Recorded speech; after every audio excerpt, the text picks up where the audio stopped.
eligible to join United First Federal Credit Union? We are your hometown financial institution offering services such as online banking, mobile deposit, free checking, and much more. And if you're in the market to purchase a vehicle, our auto loan rates start as low as 2.49%. We are conveniently located at 3773 2nd Street in Folkestone. Rates and terms subject to conditions, federally insured by NCUA and an equal housing lender. ESP Specialist in Fabrication is located at 169 Little Phoebe Church Road in Folkestone, Georgia. President Mark Pickering and his employees utilize the latest technology with a skilled workforce to supply customers with the best custom fabrication possible.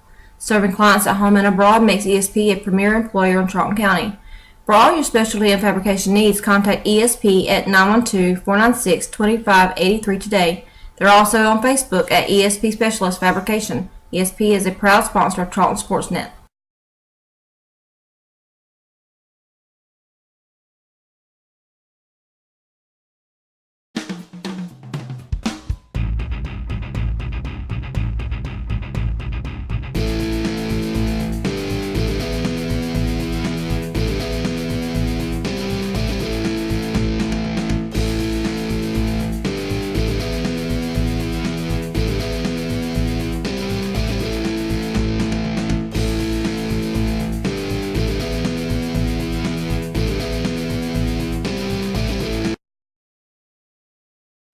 Since 2009, Southeastern Automotive Group has been buying for and selling to most of the franchise dealerships in the area. What if you were able to bypass the big dealerships with the big markups? Buy direct from the supplier. Save thousands of dollars on your next vehicle purchase. Have a trade-in? No problem. With used vehicles in such high demand, Southeastern Automotive Group has dealers ready to buy your trade. If Southeastern Automotive Group doesn't have the perfect vehicle for you, using their vehicle locator program, they will have it shipped in without any hassle or haggling you hate. With over hundreds of thousands of cars available at auctions across the nation, your next vehicle purchase is just a click away.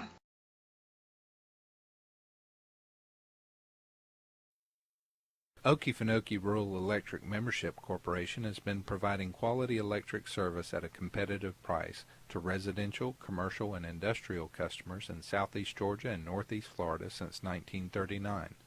For tips and advice on how to save electricity and stretch your energy dollars, call 1-800-262-5131 and speak to your marketing representative. We are a cooperative owned by those we serve. Good evening and welcome to the Southeast Georgia Area High School Football Awards Banquet from In the Game Sports Network. I'm Adam Bell for Charlton Sportsnet. Tonight's banquet is sponsored by Robbie Robinson Ford, Coastal Pines Technical College, Prime South Bank, Walker Jones, Farrah & Farrah, Crossway Realty, and Gibson Animal Clinic. Right now, I want to welcome to the podium in just a moment our host, Sean Smokes, from In the Game Sports Network. He'll be taking the podium in just a moment. 19 schools represented here today from all over southeast Georgia. And we are honored to once again to have been asked to cover the awards banquet for In the Game Sports Network. And we'll be turning our mics down in just a second as the speakers take the podium. There you see Sean Smoke. There's Coach Larry Carter right there in your shot from Charlton County, Bethune Braves head coach. See speakers getting all lined up as people are still filing in from one of the 19 teams represented here today. In the order of events, we will have sponsor recognition, invocation by Brad Tippins. Introduction of speaker will be by John DuPont of In the Game Sports Network. Keynote speaker will be Donovan Darius from the Jacksonville Jaguars. Head coach's introduction by John DuPont. Player introduction by John. And then the awards presentations. And then afterwards, they'll have a cover shoot and closing remarks by Sean Smoke. So right now, we're going to take a quick break while they're still getting preliminary things set up, and we'll be right back. Welcome to In the Game Sports Awards Banquet, live from Waycross, Georgia. We'll be back in just a moment.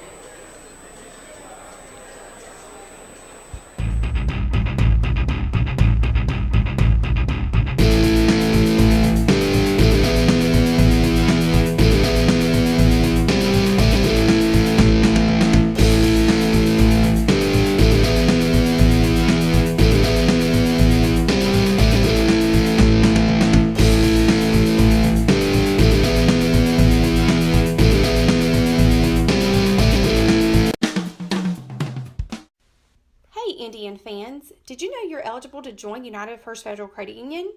We are your hometown financial institution offering services such as online banking, mobile deposit, free checking, and much more. And if you're in the market to purchase a vehicle, our auto loan rates start as low as 2.49%. We are conveniently located at 3773 2nd Street in Folkestone. Rates and terms subject to conditions, federally insured by NCUA and an equal housing lender. ESP Specialist in Fabrication is located at 169 Little Phoebe Church Road in Folkestone, Georgia. President Mark Pickering and his employees utilize the latest technology with a skilled workforce to supply customers with the best custom fabrication possible. Serving clients at home and abroad makes ESP a premier employer in Charlton County. For all your specialty and fabrication needs, contact ESP at 912-496-2583 today. They're also on Facebook at ESP Specialist Fabrication. ESP is a proud sponsor of Charlton Sportsnet.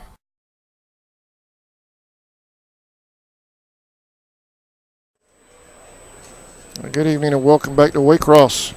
Just a few moments away from the start of the banquet.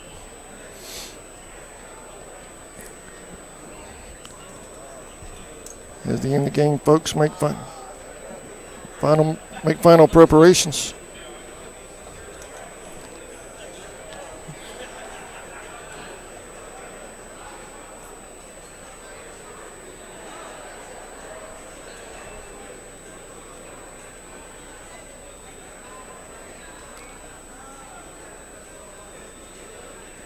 See Sean headed back up to the podium now, so I'll turn my mic down and turn the auditorium mic up. Thank you for watching and enjoy the show tonight.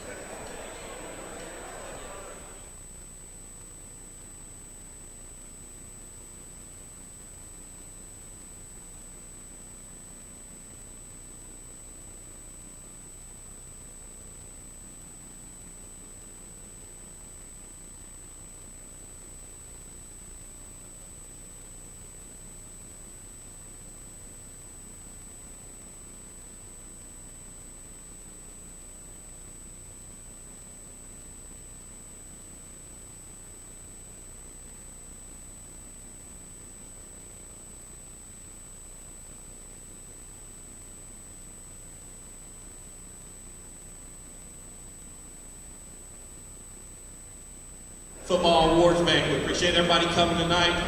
If y'all just make your way to a table, we'll try to get started here in the next few minutes. We're still waiting on a few folks, but y'all come on in, get a seat, and we'll try to get this thing going here in the next 10 minutes. Thanks a lot for coming.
I turned the mic down, a few private conversations. I didn't want everything going on over there in a public forum like this.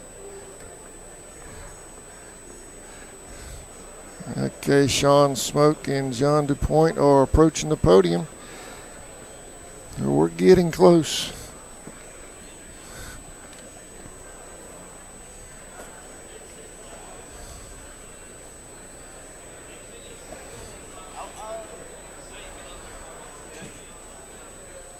Tonight's keynote speaker, Jacksonville Jaguars, Donovan Darius, is here tonight to speak to all these young football athletes. It's a big night here in Waycross. We're excited to bring it to you. A couple of teams still filing in.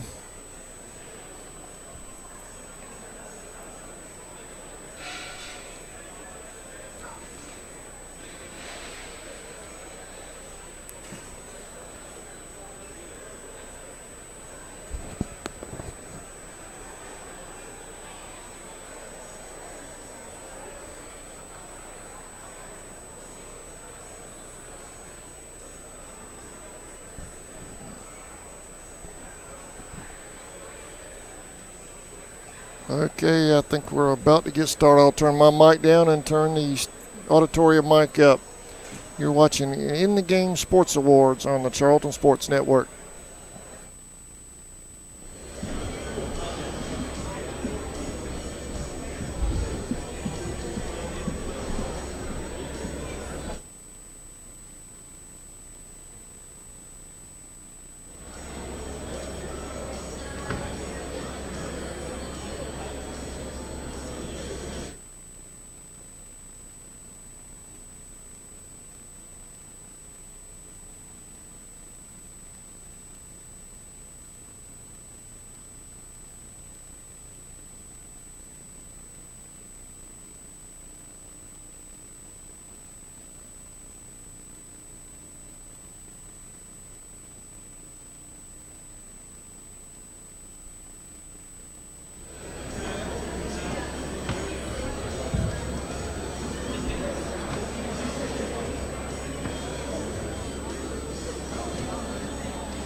All right, good evening, ladies and gentlemen. Appreciate everybody coming tonight.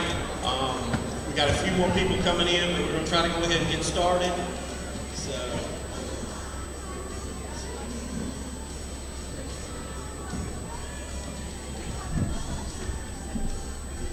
we're working with some equipment here, trying to get going. So, but just want to thank everybody for coming tonight. Please make use of the selfie station over here that we've got set up. Take your pictures. If you want to, if you're in the back and you want to, while everybody else is getting their plates, if you want to go take some pictures, please do. There's table cards on the table with our Twitter and Instagram account. If you don't mind, please tag us in them so we can kind of spread the word about the banquet. I want to thank everybody again for coming, and then I want to definitely thank our sponsors. And I want to thank Coastal Pines Technical College, Gibson Animal Clinic. I see Coastal Pines, y'all raise your hand. Appreciate y'all being sponsors. We got Gibson Animal Clinic. Yep, Rusty Gibson, appreciate you, Doc.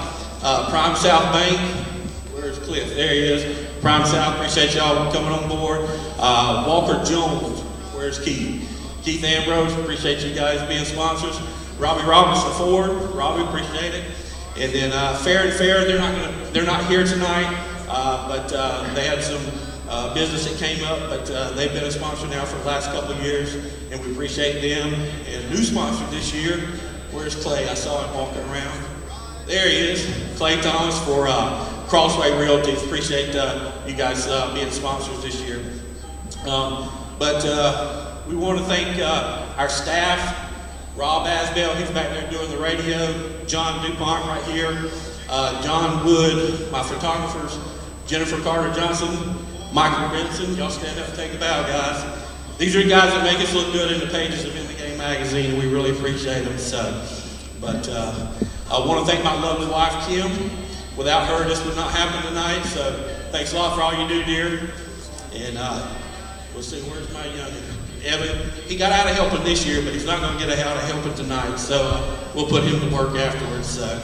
But I'm going to let John take over from here. And again, make sure you use the selfie station. Again, appreciate everybody coming tonight. Thanks a lot. Well, welcome back to Waycross, everyone, and Merry Christmas to everyone. It is good to be here once again with all of the players, coaches, and other VIPs. We've kind of made this a little bit of a tradition. Let's go ahead and get this taken care of. If you are the wife of a coach or the mother of a player and you were here tonight, would you please stand?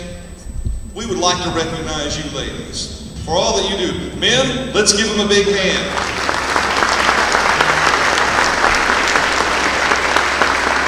Ladies, you are indeed the cornerstone of high school football, and there's not a coach in here tonight that would cross sideways on that remark, I guarantee you.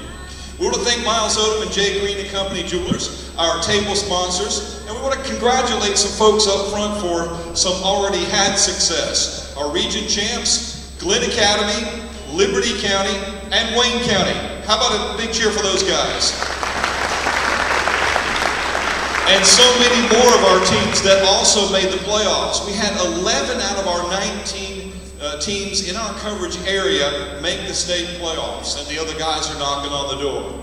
I want to thank also Adam and Tammy Bell and Charlton Sportsnet. Sean did not allude to them. They're over here in front of the selfie station. They're broadcasting tonight's event via the internet. And we want to thank you also Jimbo's Catering, as always. They have once again provided us with what's going to be a great banquet feast. So thanks to everyone for coming. In the way of the order of food, here's how we're going to go. Larry, raise your hand over here. All right, Mr. Larry's table. All the way down here and around to the second row of the sponsors' tables. They're the white tablecloths. We will ask you to go first, and then everyone else in layered order. Where Sean is standing, you see the plates at the head of the table?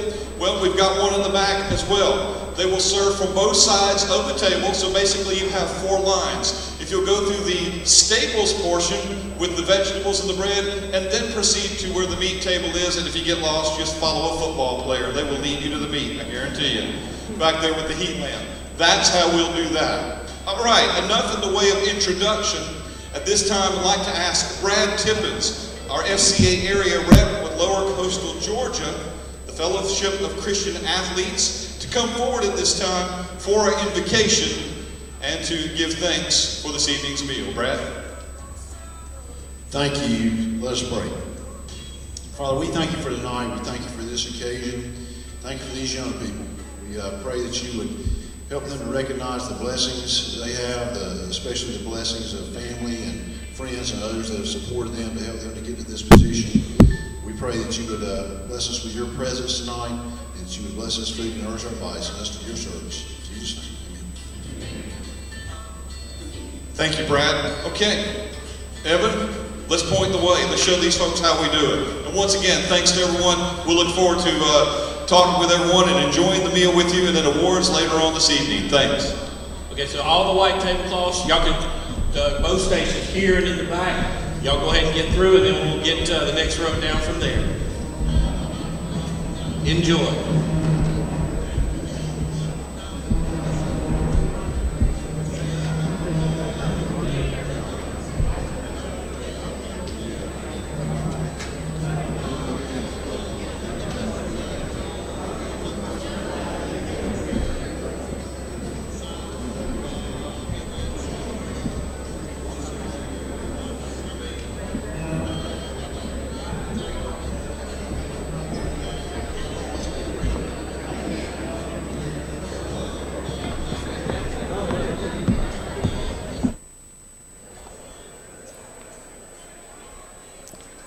Okay, folks, they're going to take a break while they everyone eats dinner.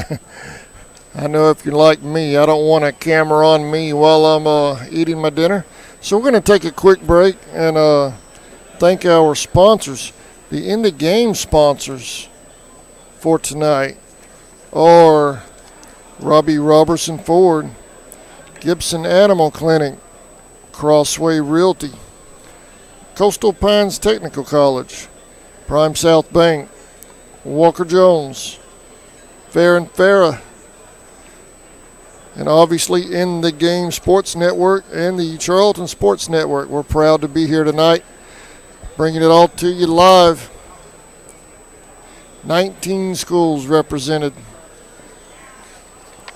Go around the horn and tell you who all's here. Appling County Pirates, the Bacon County Red Raiders, Bradwell Institute Tigers, Brantley County Herons, Brunswick High School Pirates, Camden County Wildcats, Charlton County Indians, Frederica Academy Knights, Glen Academy Red Terrors, Wayne County Yellow Jackets, Jeff Davis Yellow Jackets, Liberty County Panthers, Long County Blue Tide, McIntosh County Buccaneers, Pierce County Bears, Richmond Hill Wildcats, Toombs County Bulldogs, Vidalia Indians, and the host school, the Ware County Gators, all represented this evening. So let's take a quick break, and we'll be right back after this word from our sponsors and In the Game magazine.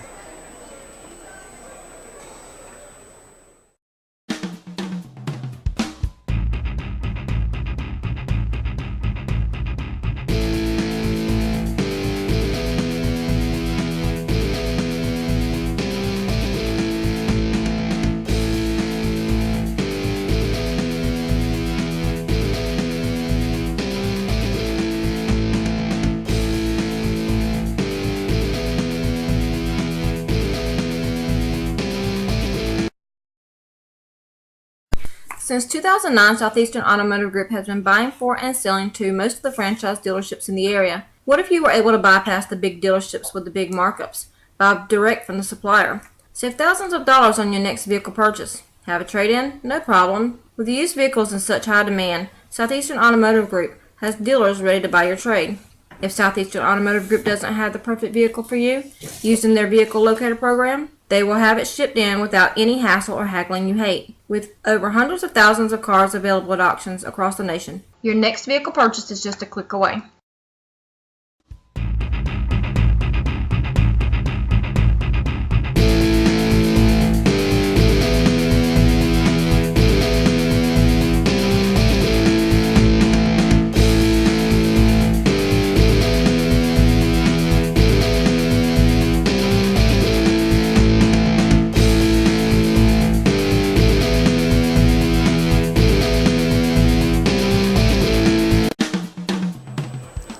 Welcome back to the In the Game Sports Awards banquet for Southeast Georgia.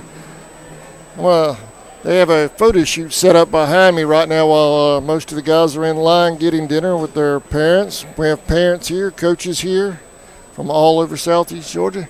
I have a camera aimed at the photo shoot. Watch these guys get their photos taken for In the Game magazine. The cell phones and the camera phones are out. Everybody's getting a pic tonight in front of the In the Game banner.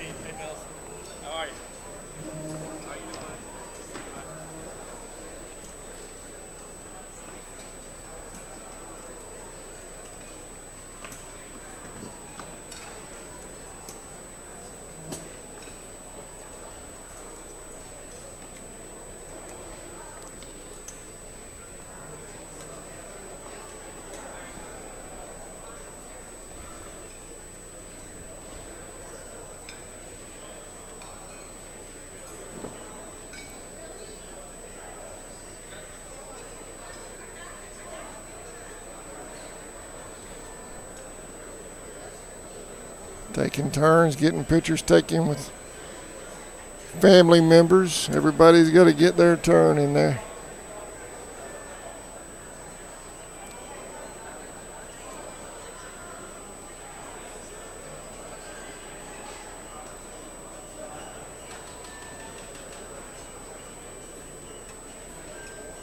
Now we have some state championship football games coming up this Friday night. A big one down here in our area. Obviously, there's two. You're in Coffee County, just a few miles from Ware County here, and they're playing Lee County Friday night, and Clinch and Irwin. state championship game going to take place Friday night over in Irwin County.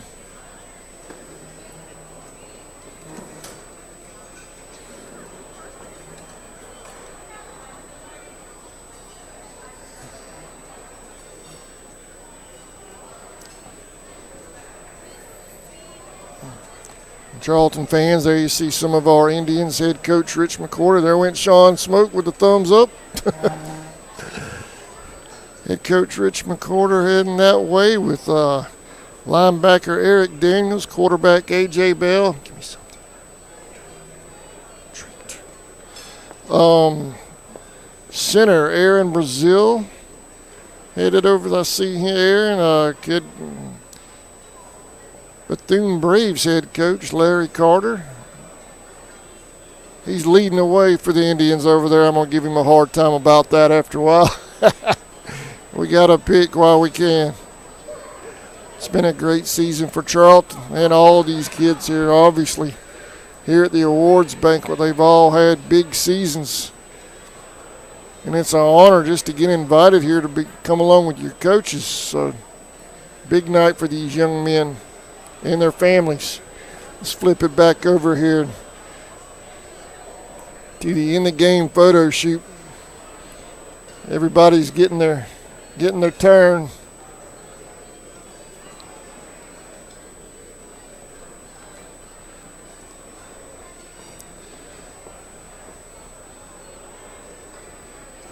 Thank you. CSN photographer, my wife, Tammy Bell, just brought me a glass of tea.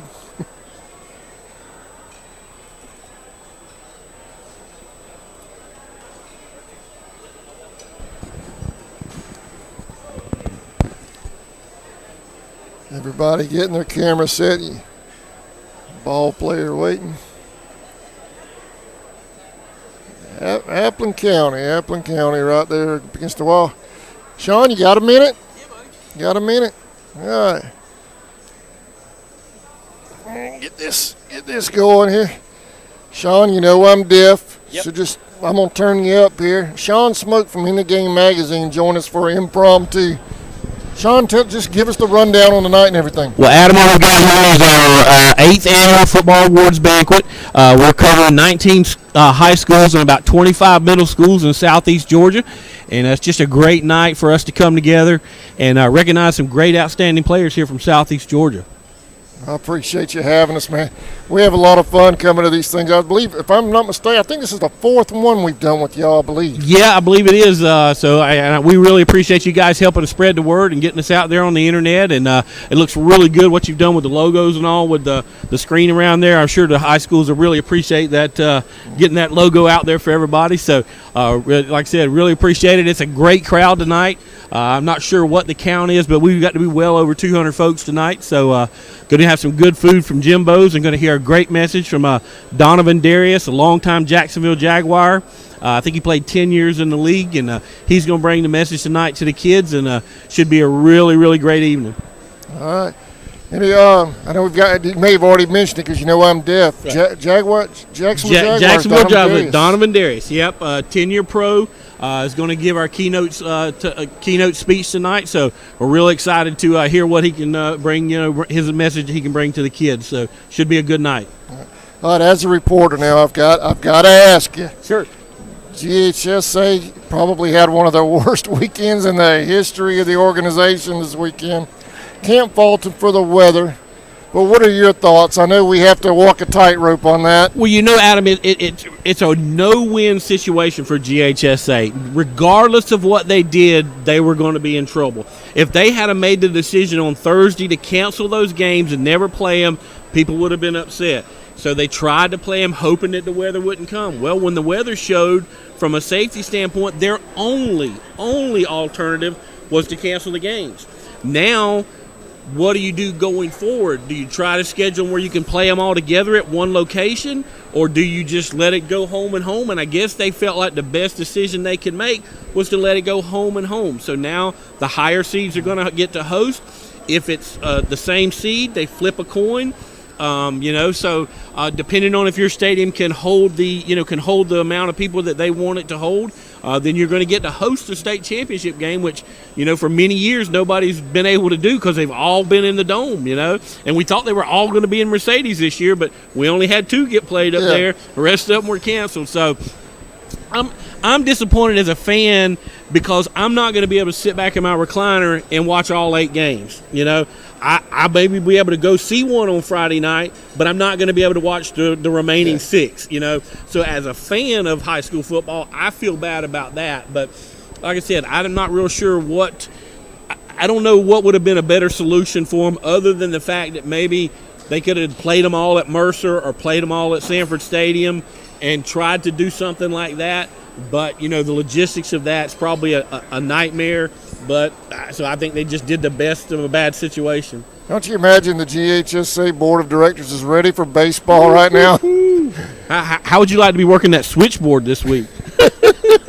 Oh, I would not want to have been their phone operators this weekend. No, you would definitely want no part of that. So, but again, Adam, we really appreciate you guys coming tonight. Appreciate you having us. Thanks a lot, and looking forward to a great evening. And like I said, really appreciate you guys helping us spread the word about tonight's event.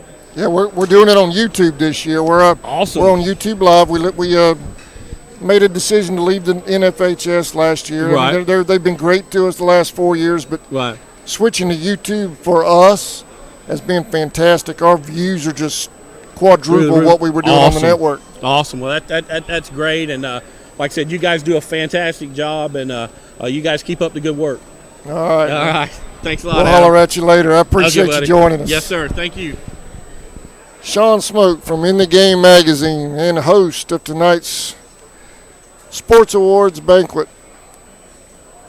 And you see some coaches and sons, players still getting their picture taken in front of the In the Game banner. I'm going to have to get me a CSN banner one day. Or maybe a Charlton Indians banner with CSN in there as well. Hook me up with another sponsor to do that. Guys looking sharp tonight. It's a semi-formal affair. Most of the kids are in ties, jackets, tie of some sort. Everybody's looking sharp tonight. So let's take another quick break, and we'll be right back with more from Waycross, Georgia, right after this.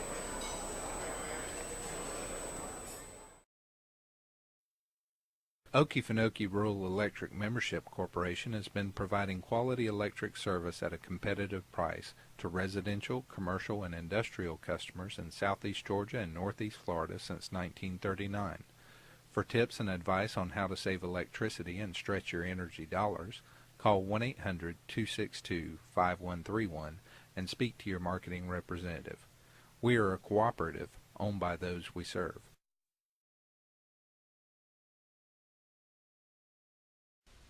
Hey Indian fans, did you know you're eligible to join United First Federal Credit Union? We are your hometown financial institution offering services such as online banking, mobile deposit, free check, and more. And if you're in the market to purchase a vehicle, our auto loan rates start as low as 2.49%. We are conveniently located at 3773 2nd Street in Folkestone. Rates and terms subject to conditions, federally insured by NCUA and an equal housing lender. ESP Specialist in Fabrication is located at 169 Little Phoebe Church Road in Folkestone, Georgia. President Mark Pickering and his employees utilize the latest technology with a skilled workforce to supply customers with the best custom fabrication possible. Serving clients at home and abroad makes ESP a premier employer in Charlton County. For all your specialty and fabrication needs, contact ESP at 912-496-2583 today. They're also on Facebook at ESP Specialist Fabrication. ESP is a proud sponsor of Charlton Sportsnet.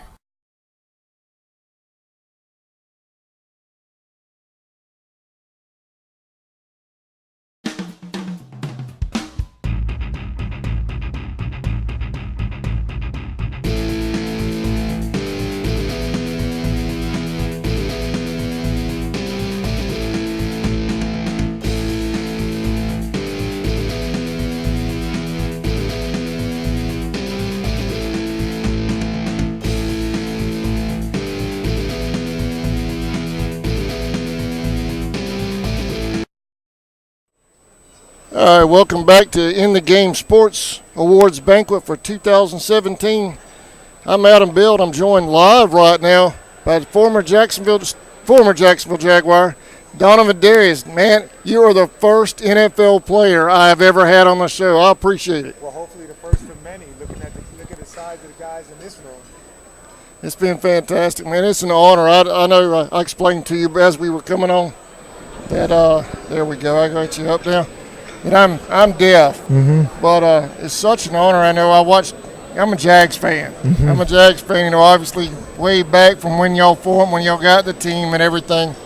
Enjoyed watching you play back there. You knocking heads back then, weren't you? Well, I had some fun back there. I had some fun, man. First of all, I want to congratulate all the guys here today. I want to congratulate the parents. I also want to congratulate the coaches because nobody can do this alone.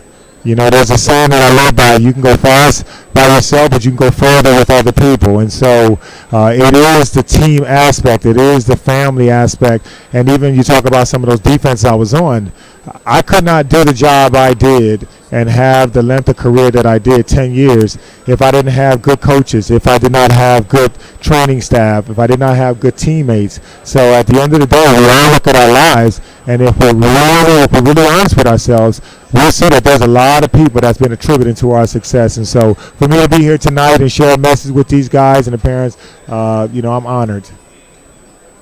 Well, this is the part where I have a little trouble. The talk about the leadership and the mentoring that goes on here with these coaches and these kids. I know we've been covering Charlton County High School now for 6 years, and every one of them, even the guys that come back, they always talk about what they got from the coaches, the leadership and the values. You know, Sure. You know, and you mentioned that. I mean, it's one thing. Coaches have such a great opportunity more than anybody else outside of their parents. You know, statistics say that coaches have an 80% chance of impacting the life of a child outside the impact of the family. And so understanding that there's different type of coaches, and one of the things and I got a chance to meet several of the coaches here tonight, you know, that's representing their players, but also up for awards as well. And we talked about there's two different types of coaches. There are your transactional coaches, those coaches that are really just focused on the wins and the losses. And in those type of situations, the kids are more an extension of the coach, to be used by the coach. But the coaches that I've seen and I met here tonight, and some of the coaches that's really made a dramatic impact in my life, has been what I call transformational coaches. Those coaches that are understanding that each moment with me is an opportunity for them to pour into my life, an opportunity for them to help me make the decisions and help guide me through the path that life has for me. And so I've been very fortunate for that, to have those transformational coaches. And it seems like, again, from what I've learned and the people that I've met here tonight, that there's a lot of transformational coaching going on here at the banquet as well. I know the values and everything that we talked about with football. It's almost like a family thing, the way they learn how to adapt off the field. I mean, the character, the values, the morals, whatever you want to call it, that they carry after football, it carries over into real life. It does, and I get a chance to share with a lot of people as I travel around and do professional speaking now, post my career, and I share with them about the things that football taught me. And I share with them some of the lessons. You know, number one, of course, it taught me teamwork. It taught me that I'm a part of a larger body. It taught me about the vision, the understanding that it's not just about what I see, but it's about the big picture. What is the bigger picture for the team as a whole? Where are we trying to grow? You know, it taught me commitment, to understand that in order for us to accomplish anything, I had to be committed to the end goal. I had to be committed to doing the things that I had to do. Like they say, there is no I in team, but if there's two letters in that word that really makes a difference, and it's M-E, me. I have to do my job to make sure that we can win, that we go to the finish line, and that I'm doing my part. And so there's many lessons that football teaches you, and I think in this day and age where people want to focus a lot on health and safety, which I'm totally for that, I just think that I have been able to, I've been fortunate to learn a lot of lessons through football that I don't believe had received had I not played football. Let me ask you a Charlton County related question, if you don't mind.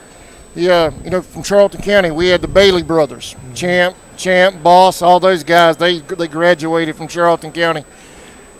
Did you ever meet on the field with Champ? Oh, sure, yeah. When he was with the Washington Redskins, no, he was with the Denver Broncos, and yeah, we played against each other. But you got to remember, I'm on defense, he's on defense, so we're kind of cheering each other on to a degree in terms of defensive backs. But hopefully not when they play the Jaguars. But no, it's those are some special guys, man. So I tell you what, Southeast Georgia, you guys put out some great talent. I just had to throw that out there. We've got. Charlton's actually, there's a head coach Rich McCorder right there for the Indians.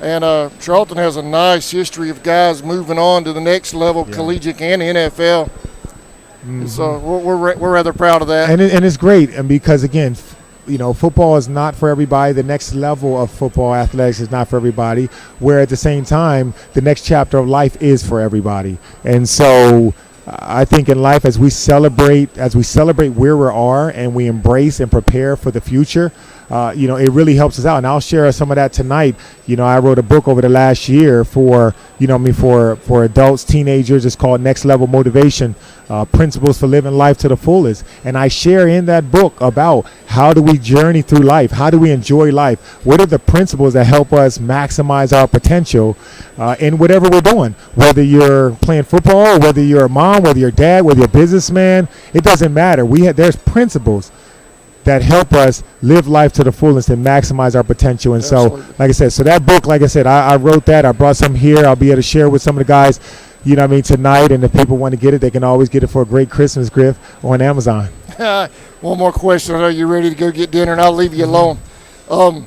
Jags game last night, playoff atmosphere in Jacksonville. It's been a while. That was a great game. I was there. It was good to see that type of atmosphere. Seattle being a former Super Bowl winning team and having that primetime game. Matter of fact, the game was supposed to be at 1, and they changed it to 4 to put it on the prime time, which really meant a lot for the fans, meant a lot for the players. But to see them finish at the end, and to see where they're at right now in terms of the potential, it's great for the city, especially after all the hard work those guys have been putting in. All right. Donovan Darius, Jacksonville Jaguars. Man, it's an honor. I appreciate it. Thank you, sir. Thank you. Have a good night.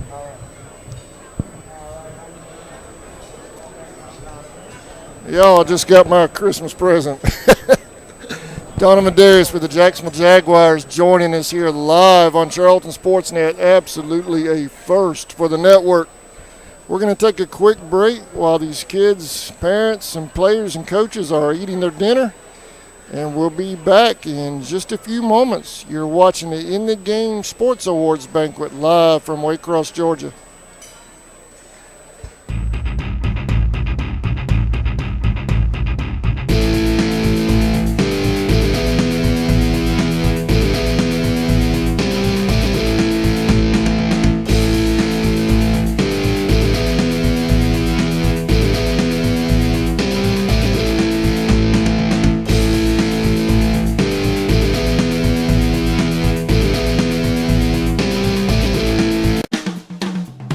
Since 2009, Southeastern Automotive Group has been buying for and selling to most of the franchise dealerships in the area. What if you were able to bypass the big dealerships with the big markups?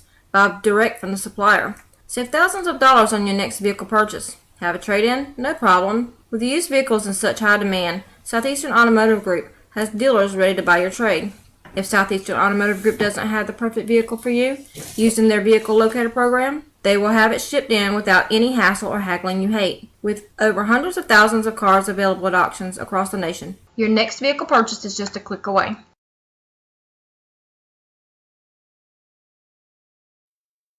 Okefenokee Rural Electric Membership Corporation has been providing quality electric service at a competitive price to residential, commercial, and industrial customers in southeast Georgia and northeast Florida since 1939. For tips and advice on how to save electricity and stretch your energy dollars, call 1-800-262-5131 and speak to your marketing representative. We are a cooperative owned by those we serve.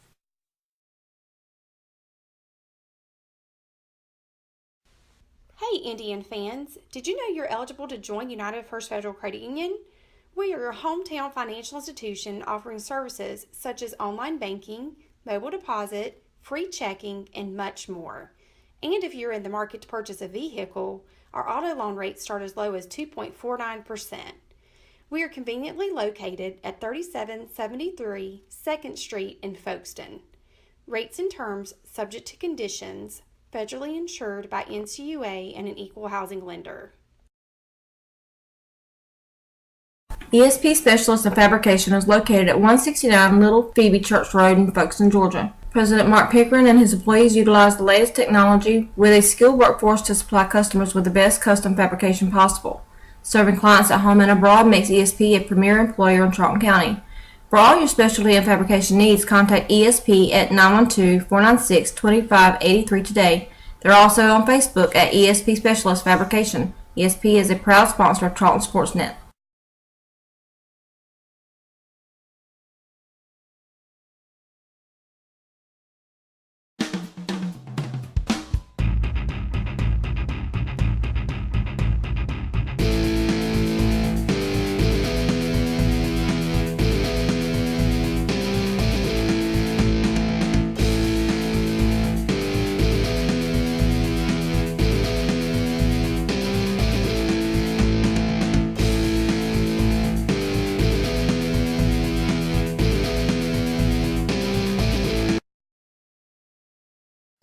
Since 2000.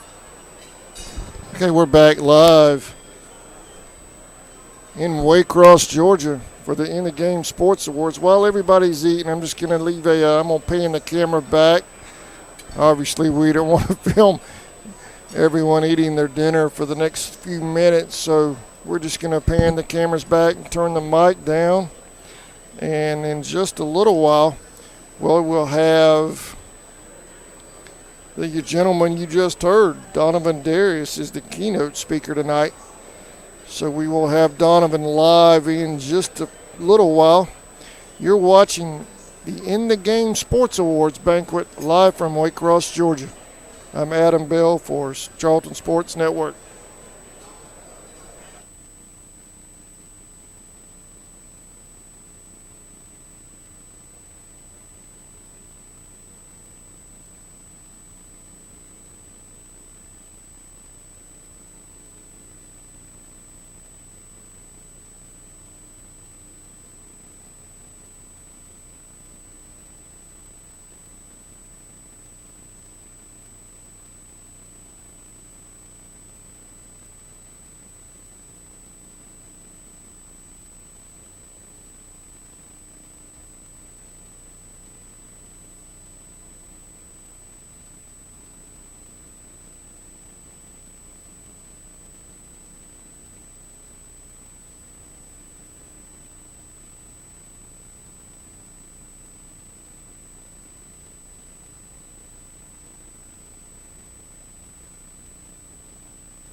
the opportunity to ask questions.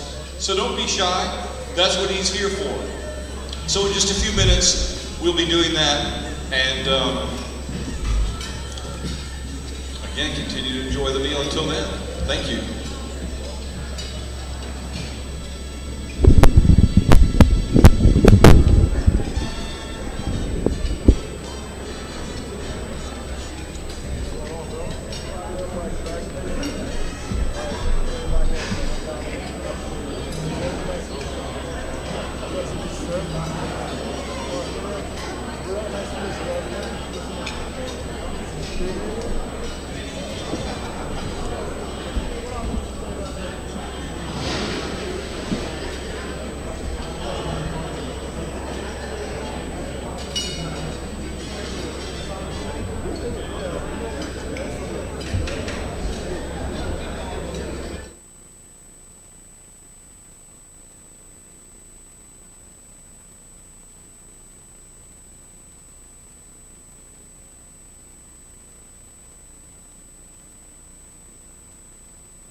Whenever you get time.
And the gentleman with the scoop 6 there is the man you'll be hearing from tonight.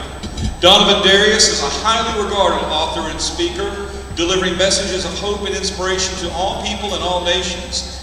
A 10-year NFL veteran, he is the director of the NFL Legends community, where he serves as a leadership coach and mentor for incoming, current, and former NFL players. He's also the founder and president of the Donovan Darius Foundation, which serves youth, teenagers, and parents with life and leadership skills.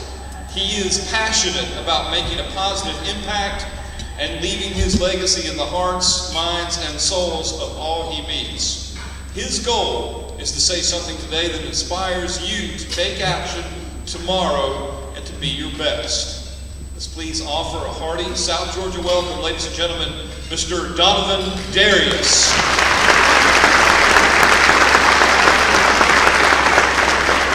Appreciate it.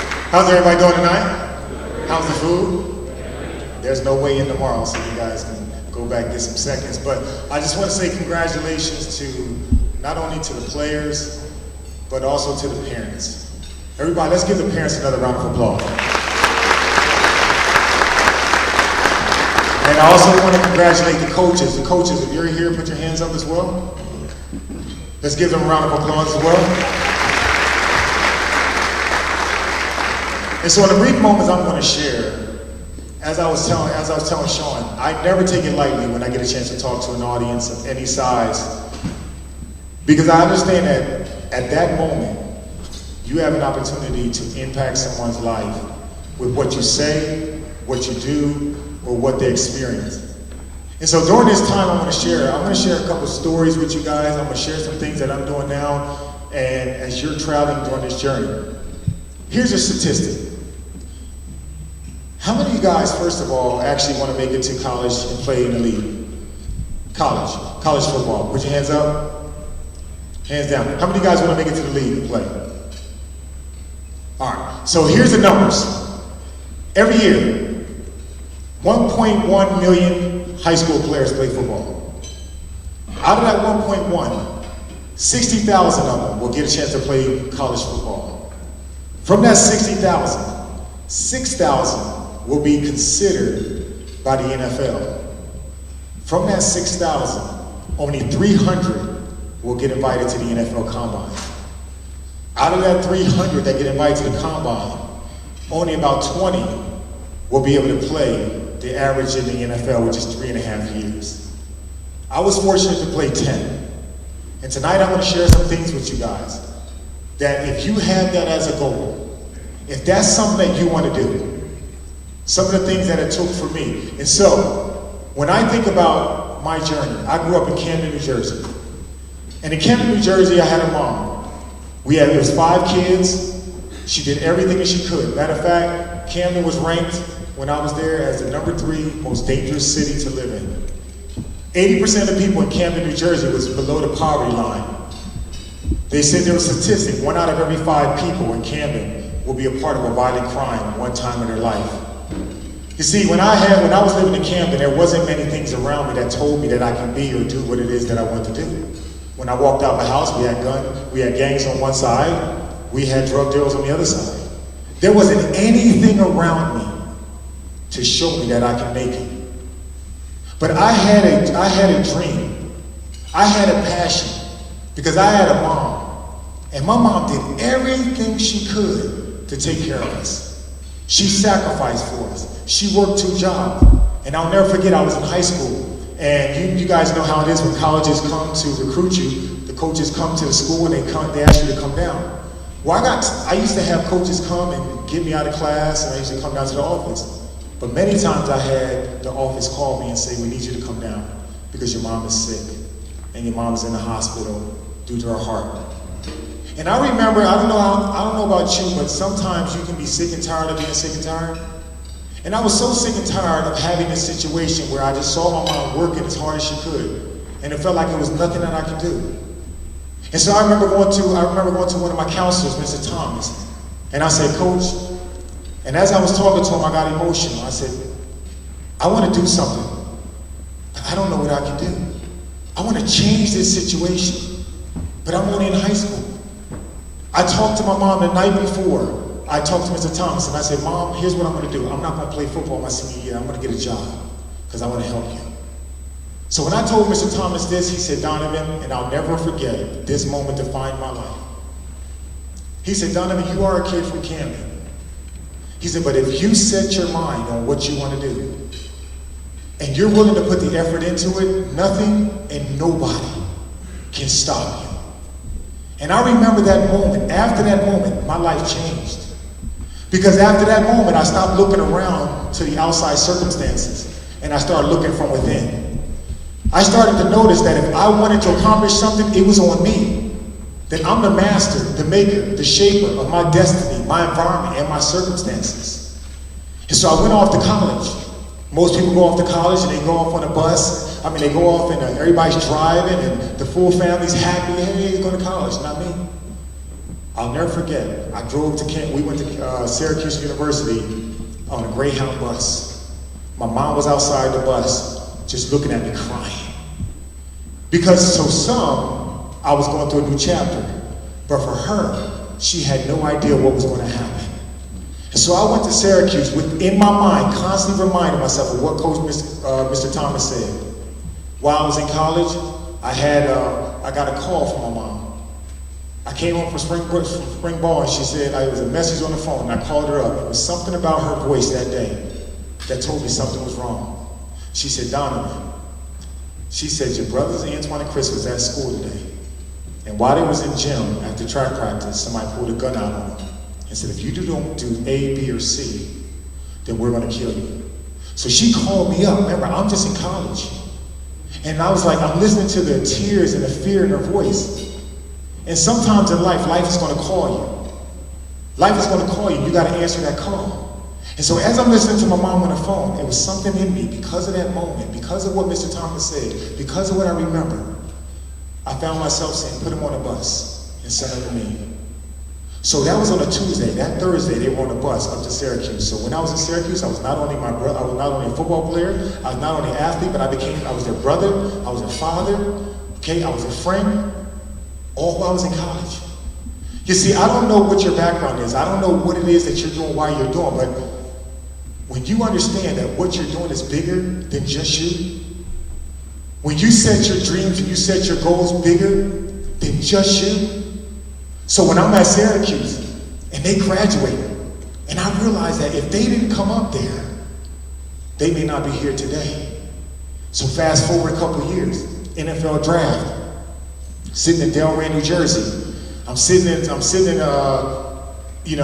outside a white Jeep Cherokee. My house is full with people. We live on a second, two-story apartment my mom did. And I'm sitting in the car, just trying to get away from everything. And while I'm sitting there, some colleges said, or some NFL teams said I can go drafted first round or not get drafted at all. But I'm sitting there in the car, trying to get away from everything. And while I'm sitting there, and I had my eyes closed, my brother knocked on the window. He said, Donovan, Jacksonville's on the phone. I said, what? He said, Jacksonville's on the phone. So man, I ran upstairs, man. If they was timing a 40-yard dash that day, I would have broke the record because I got up to the top of those steps so fast. But here's what's amazing. When I got to the top of the steps, with all the 100 of people that was in that apartment, it was like a scene from the movie where Moses parted the Red Sea. Everybody kind of opened up, and on the other end, I saw my mom holding up the phone in her hand. And that moment, even to this day, when I think about it, I get emotional because with every step that I was going between all those people to get to my mom, I kept thinking about the sacrifices. I kept thinking about the reason why I'm doing what I'm doing. I kept thinking about the goals and the dreams, the things that people said I could never do. And so when I got to the phone, I answered the phone, I said, hello? Coach Coughlin said, Donovan, we about to draft you. How would you like to be a Jacksonville Jaguar? I said, you better believe it. Everybody in the house was all excited. Everybody was jumping up and down. My brothers thought they were prophets all of a sudden. Like, man, we know Jacksonville's gonna get you. We ain't know nothing, man, get out of here. But then at that moment, Paul Tagliabue, the commissioner, walked across the stage, put that card on the table and said, with the 25th pick of the 1998 draft, the Jacksonville Jaguars select Donovan Darius out of Syracuse. The house went crazy. But at that moment, I heard Mr. Thomas in the back of my mind. If you want to do something, set your mind to it.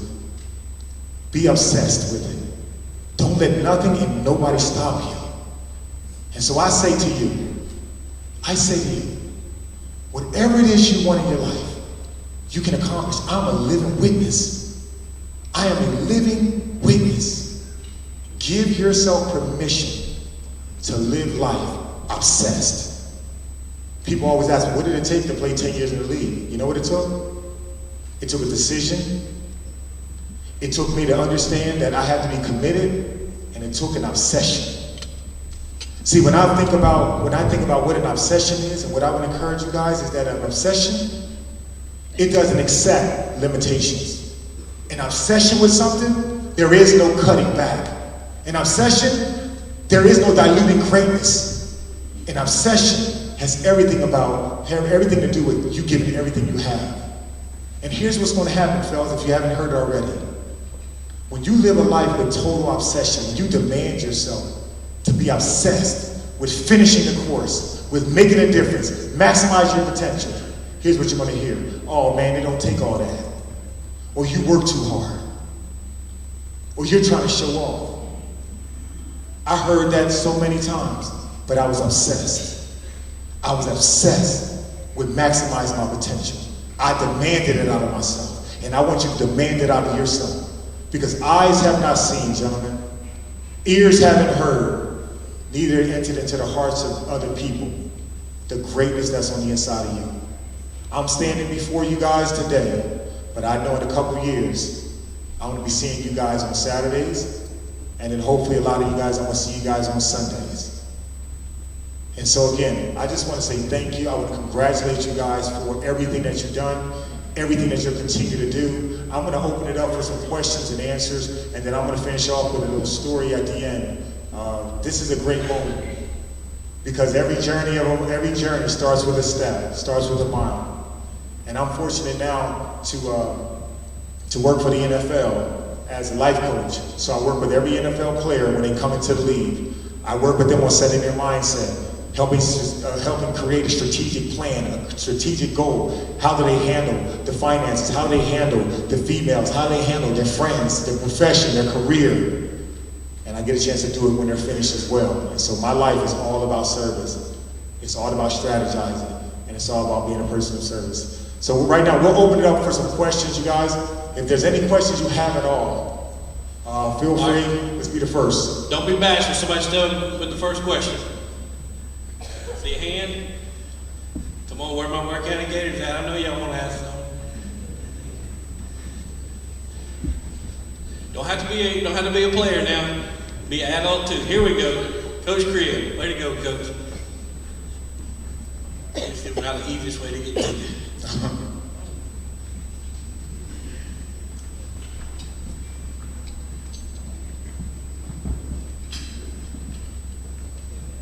Darius, if you could back up and do it all over again, would you do anything different? If you would, what would it be?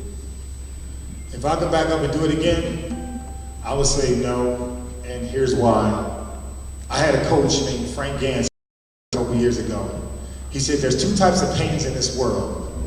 There's the pain of loss. You lose something, you can replace it. I lose a shoe, I can buy a new shoe. I lose a friend, I can get another friend. He said, but the other pain is the pain of regret. The pain of regret is what happens when you could have done something and you decided not to. You made excuses your friend. You made circumstances your buddy. But when you live a life with no regret, then you understand that I left it all out there. Yesterday is history. Tomorrow's a mystery. But that's why today is called the present. It is a very gift to you. And so by maximizing today, maximizing your life, taking a moment to be obsessed in your relationship, be obsessed in your career, in your family, whatever you do, be obsessed with it and live life with no regrets. Thank you for that question. All right, who'd like to be next? Come on, guys. This man played in the league for 10 years. I know you want to ask him something. I'm gonna say this real quick. So one of the things that I do as well is Nike brings me out there to the Nike Opening Champion. Anybody ever been in the 7-on-7 championship? The Nike Opening? You guys familiar with the Nike Opening Championship, the high school one? Receivers, running backs, and so every year Nike brings out the top 165 athletes in the country, high school, and they bring back some NFL players to coach them. And I can't tell you the number of guys that I've coached in that game that are now in the NFL. And one of the things that I always tell them during that age, because they're transitioning from high school to college, and I ask them, the biggest question always comes up, if I go to college, should I redshirt or should I not? And this is what I tell them. There's pros and cons to everything you do. Here's the pro. When I went to Syracuse, I redshirt. Here's the pros to redshirt if you do. Number one, when I went to college, I was 185 pounds, 5'11" to 185. That 1 year gave me a chance to get adjusted to college. It allowed me to get into practice and get to training and get the weights and have all this stuff without performing. So I got a chance to get used to it, and then I had 4 more years. 4 more years. That was a big pro. The con is, and this is probably one of the only cons for you guys, because you've been the man for so long. And so how do you deal with that pride? How do you deal with everybody else saying, man, what are you doing, dude? What are you talking about? You know what I mean, man, you was the man. Why are they not playing you? You should be starting. Don't fall into it. Don't fall into it. Here's why. If they're going to give you a scholarship, and they're going to pay for your schooling, they're going to pay for 5 years for you to go to school. You graduate from college and you get your master's. Ain't nobody going to pay for that when you get done. See, I'm a father. I raised 5 kids. I have a 25-year-old son, a 19-year-old daughter who's a scholarship track athlete at Alabama. I have a 17-year-old daughter who's about to get a graduate scholarship in volleyball, you know what I mean, to Syracuse, and I got a 15-year-old daughter, 5'10", point guard, and getting scholarship offers all the time now. You redshirt. If you have an opportunity, but it's going to be on you. My thing is weigh the pros and the cons. Weigh the pros. If you can get over the pride of what are my boys going to say? Do you know what they're going to say? They're going to say congratulations when you walk across with that doctorate degree. They're going to say, man, congratulations when all of a sudden your payment, your salary increased to $20,000 to $30,000. Why? Because you got a higher education. And so if you have any questions about this stuff, you just want somebody in your corner, hit me up. I'll talk to them. And we'll talk exactly about you making the choices that's right for you. Any other questions, you guys? Yes, ma'am. I ran track. I was a hurdler, 110 hurdles, and 400 hurdles in high school. And then when I went to Syracuse as well, I ran track a couple years as well. Mm-hmm. Yes, sir.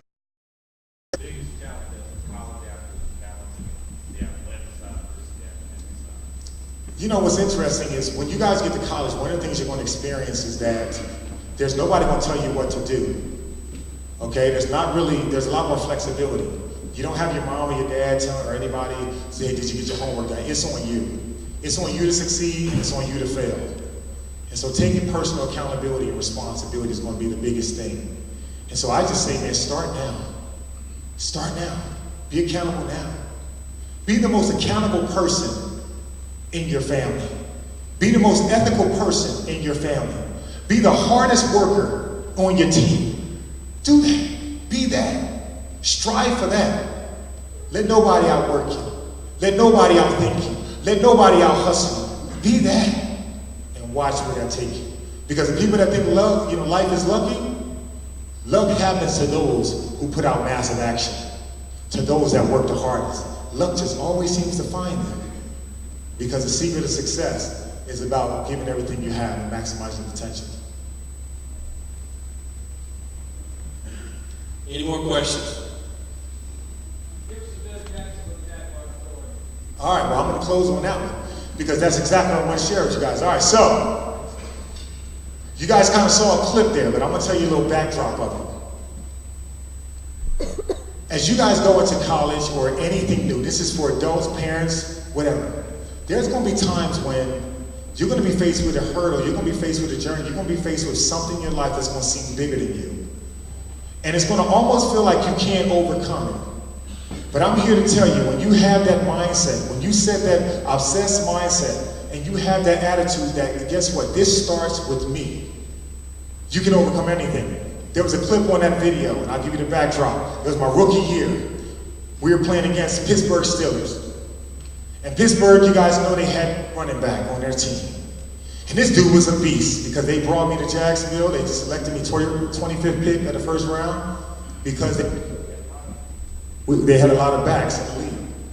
And so we got to Syracuse, when we got up to Three River Stadium, this guy was a beast. Matter of fact, he had a nickname. Anybody know his nickname? He was the what? He was the what? Well, you know what the bus do to kids, right? It carried people all the way around. So people would jump on his back, and he carrying them all around. And so we get up to this game, and remember, I'm a rookie. It's like I'm the first person in my family to do something like this. Nobody paved the way. You may be the first one in your family to do something. You may be the first person to start your own business. You may be the first one to go to college. So we're up there at Three River Stadium, and I'm sitting in the whole first half. He is in beast mode. This cat is running all over the place. He Heisman posing. He's doing everything. And we get to halftime, and I'm sitting down in a chair, and I'm just listening and watching to everybody in the locker room, and this is what I hear. I hear guys doing this. Oh, man, coach called a bad play. Oh, man, they should have put me in. Oh, man, my wife did this. He missed his block. Excuses. Bad attitude. You ever want to know if somebody got a good attitude? Listen to them. Anybody that's making excuses, bad attitude. So I'm sitting on a chair, and I'm in the NFL, and I really want to win. But as I'm sitting there, I'm thinking, man, something got to change. And as I'm sitting there, I heard a voice in the back of my head. It said, Donovan, if you want to make a change, it starts with you. And so as I'm sitting there, I'm thinking, wait a minute, I'm just a rookie. This guy's been around me a long time. People got other experiences, bigger guys, faster guys, but it starts with me. And so as I was sitting there, I said, all right, let's do this. So I grabbed my helmet, and I went in the bathroom, and I put it on the counter, and I looked in the mirror. And with that, I said in my mind, it starts with me today. I looked in the mirror, and I said, you know what, Donovan? It's about to go down. And so as I did, I grabbed the helmet, and I went outside second half, and we kicked the ball up to him, boom, first half. First play of the second half. Matter of fact, if you guys go back and you watch it, and you guys saw it there, Cordell Stewart, the quarterback, was underneath the center. Jerome Bettis was 7 yards back in his stance. And before the play that you didn't see, this is what he was doing. He was like, this cat was growling over there. And I'm thinking to myself, I'm in my stands like, is this dude growling over there? But you know, sometimes there's situations in your life it seems like it's growling, right? It seems like when the money's funny and the change is strange, or people on your job and your family, you know, feel like they're growling at you. And so I'm in my stands, right? And after the snap of the ball, Cordell Stewart, he was like, green 80. Green 80. He said, hut, hut, hut. Snapped the ball, handed the ball to Jerome Bettis. So do me a favor. You guys are going to beat Jerome Bettis on this, right? So he ran to the left. So do me a favor. Everybody lean to the left. Just lean to the left. So I'm in my stand. Stay over there. I'm in my stand. And I went through my run pass kid. I'm in the middle of the field. And I see it's run. The guard pulled down. The tight end block. It's run. And I'm coming down there with every step. I'm thinking, this thing starts and ends with me. Next step, he gonna feel me today. Next step, I'm gonna change it. Stay over there. He didn't cut back. Stay over there. And at the last minute, when I set my feet, boom! I hit this joker. Y'all can sit up. I hit this joker so hard. And on that clip, you really can't see as much the impact. But I was the first cat who was 210 pounds that hit this joker, made him step back. And then he was on the ground, and you saw that I got up, and I was like, yeah. Well, see, I was so excited. Why? Because that was a big challenge. That was a big hurdle. And nobody in my family ever hit Jerome Bettis. Nobody on my team ever made him go backwards. I just saw clips of him running over people. But that was my day. I was obsessed with the fact that, you know what? This is for me. I can do this and I will do this. And I made up my mind. Was doubt there? Yes. Was some fear there? Yes. Was I nervous? Yes. But at the end of the day, my mind is stronger than any of those things. Your will is stronger than anything you ever go through. And so after that game, we dapped it up, and then every game after that, we would always meet at the 50-yard line before the game. And we would congratulate each other and say, hey man, let's go. Because he brought out the best in me. And I brought out the best in him. See, you're going to need trials and tribulations in your life to bring out the best in you. Because they're all part of it. Because adversity comes to do three things. It comes to teach you, train you, and test you. Test you, how bad do you really want it? So I love adversity. I welcome it. It's my best friend. Because it's taking me to my next level. Thank you for asking that question. And thank you guys as well. I just want to say this real quick. Afterwards, I actually brought my books as well. I wrote a book, Next Level Motivation, Principles for Living Life to the Fullest. I actually have that available over there as well. That book was birthed out of me in 5 days. 5 days. You can do anything. I've never written a book before, but 5 days. And it teaches you, how do you live your life on purpose? How do you enjoy every step of your life? How do you live? How do you redefine adversity and use it as your best friend? And so again, I want to thank you again. Thank you, Sean, for having this opportunity, man. Thank you, John. Thank you, everybody, man. Y'all have a wonderful, wonderful holiday and Merry Christmas.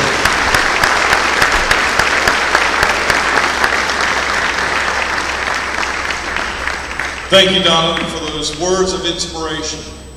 And a few moments ago, Donovan recognized the parents, and before that, we recognized the moms and the coaches' wives individually. So before we hand out the hardware, we will recognize the dads. Because Dad, we realize that you put in time, money, sacrifice for your son's career. You work long hours, manipulate your schedule so that you can be at ball games.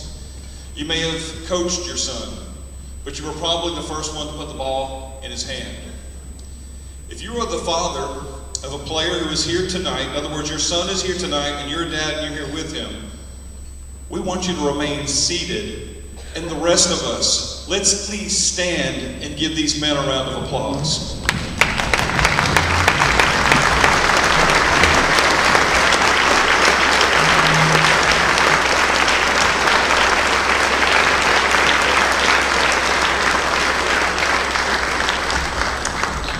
Thank you.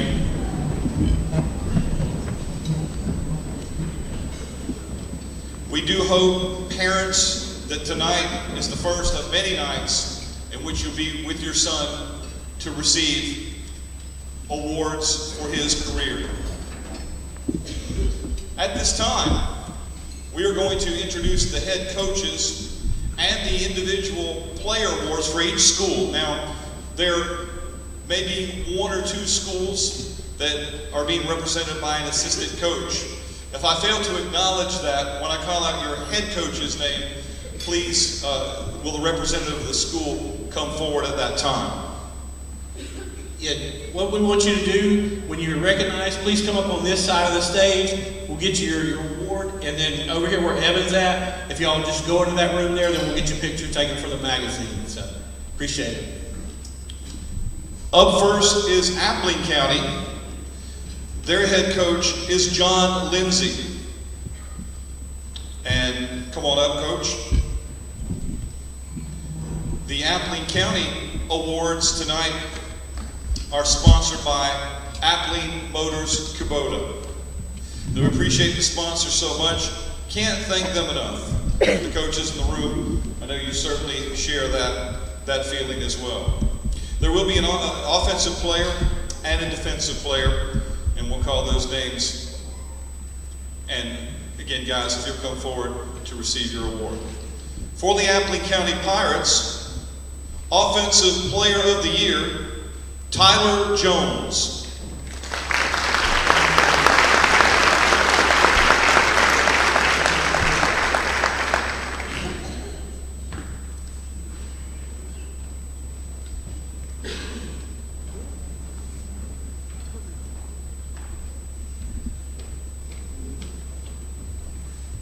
Congratulations, Tyler.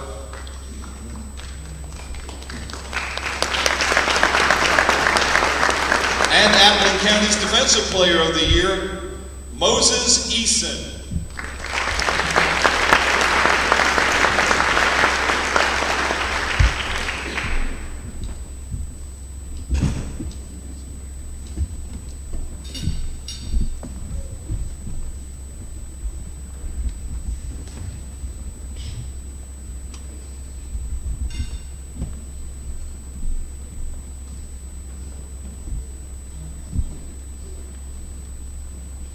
And congratulations to you, Moses.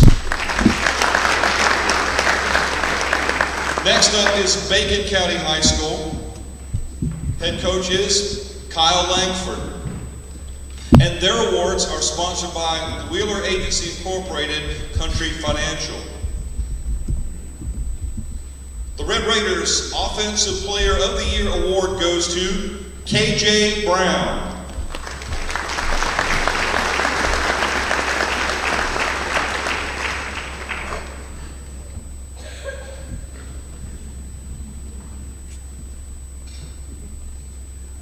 It's unfortunate we seated so many of these guys in the back. They don't need the exercise as much as some of us on the stage do.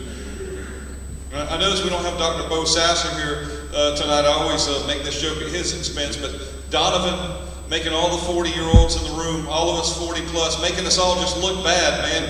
Go visit that donut table on your way out, please. Just kidding there, Donovan.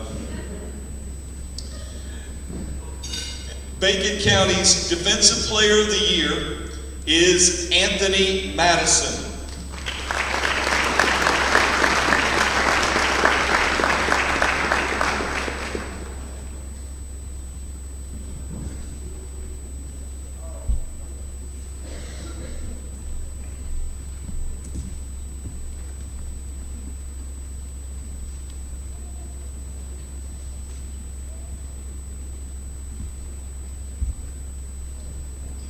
Actually, Anthony is the offensive player and KJ is the defensive player, but I've seen both these guys play, and you can put them on either side of the line of scrimmage, and it wouldn't make a difference. Congratulations, KJ and Anthony.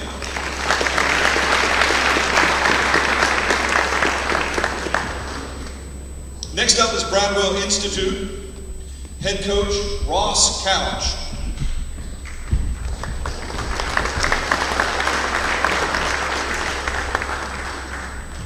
And the Bradwell Awards, sponsored by Woodman Life and Agent W. John Wood, who's also a member of our staff and is here tonight. And the Offensive Player of the Year for Bradwell is Kevin Harris.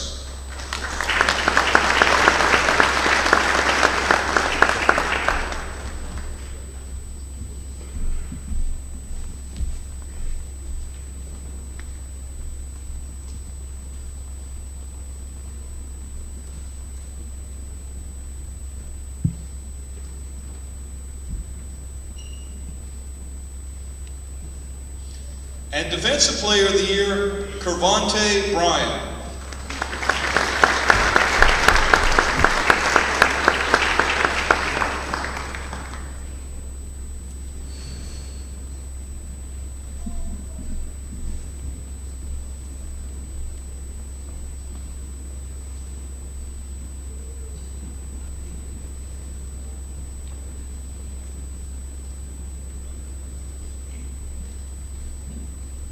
Congratulations, Kevin and Kervonte. Next up, Brantley County High School, head coach, Mark Walker.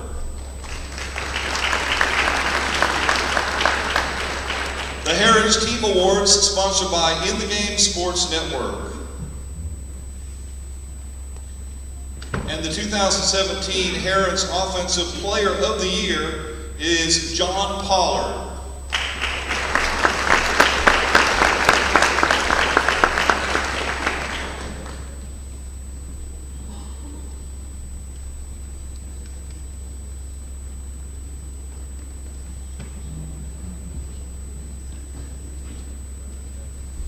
Herons Defensive Player of the Year, C.J. Prescott.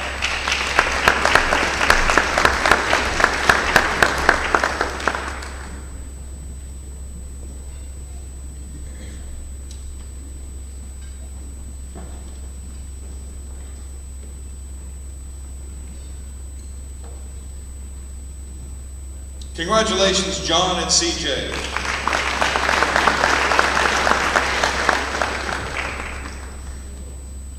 And now Brunswick High School, head coach Sean Pender.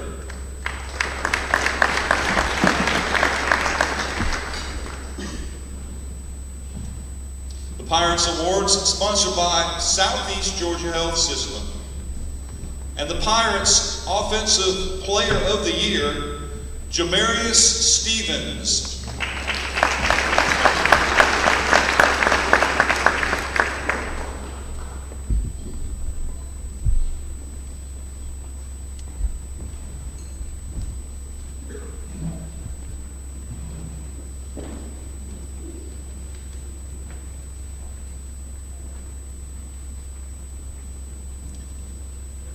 Pirates Defensive Player of the Year, Cam Fudge.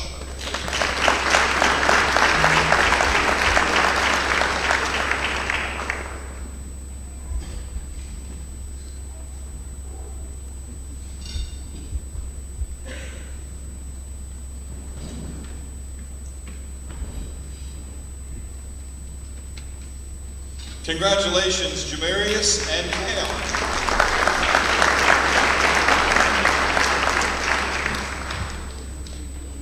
Next up, Camden County High School. Wildcats head coach is Bob Spire.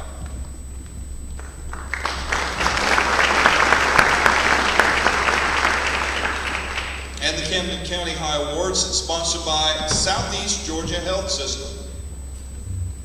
Offensive Player of the Year, Brooks Bryan.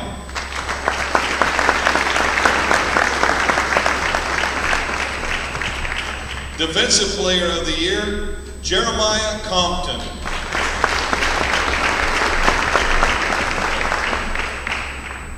Congratulations, gentlemen. And next up, Charlton County High School. The head coach is Rich McWhorter.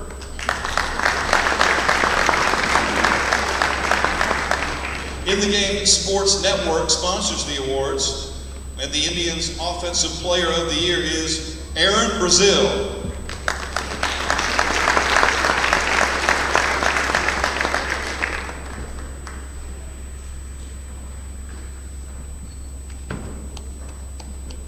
Defensive Player of the Year for the Indians, Eric Daniels.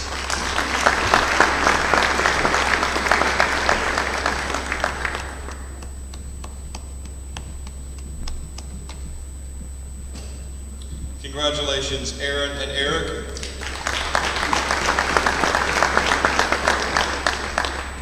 Frederica Academy is next, and Brandon Derrick is the head coach.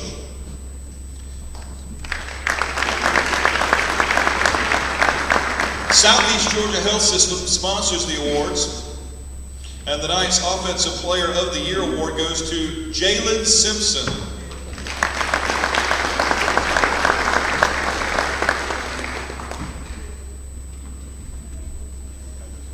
Defensive Player of the Year, Harry Veal.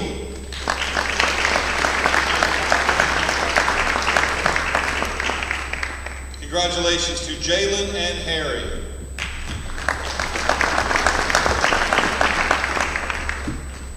Up next, Glen Academy, head coach Rocky Hidalgo. The awards are sponsored by Southeast Georgia Health System. The Red Terrors Offensive Player of the Year award for 2017 goes to Kane Cruz.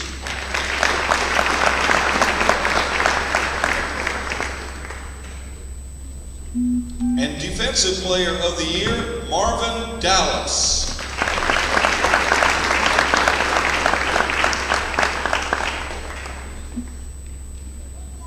Congratulations to Kane and Marvin.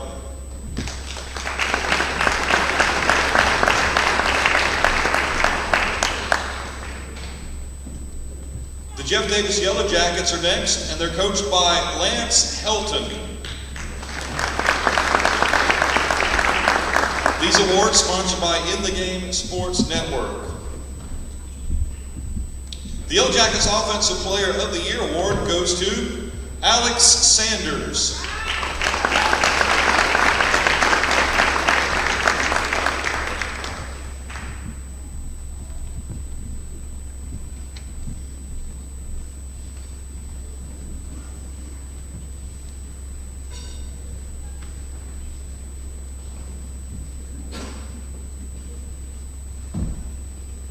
And the Jackets Defensive Player of the Year, Willie Waters.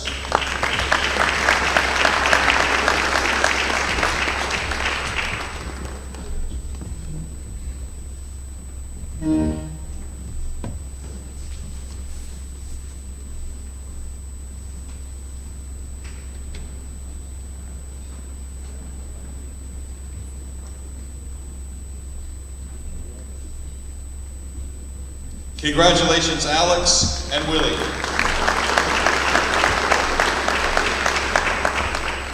Up next, Liberty County High School head coach Kirk Warner.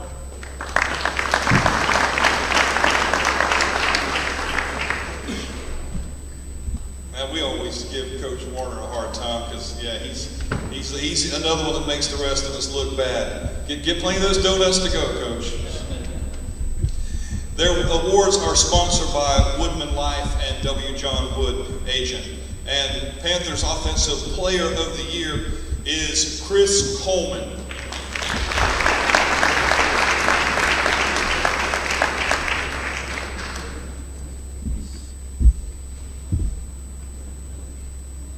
Defensive Player of the Year, Tramel Waltower.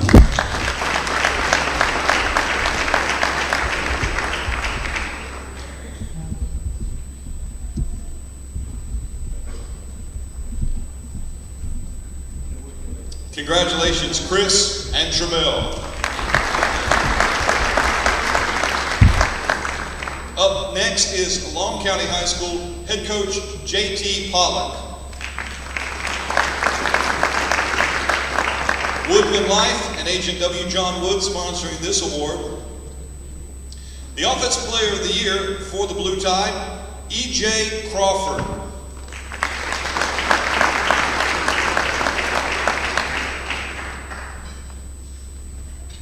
And Defensive Player of the Year, Micaiah Floston Anderson.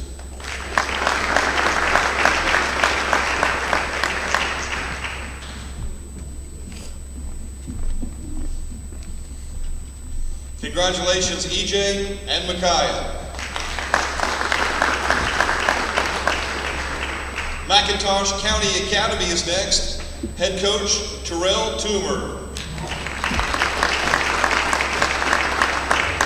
Southeast Georgia Health System sponsors these awards. The Buccaneers Offensive Player of the Year Award goes to J.P. Palmer.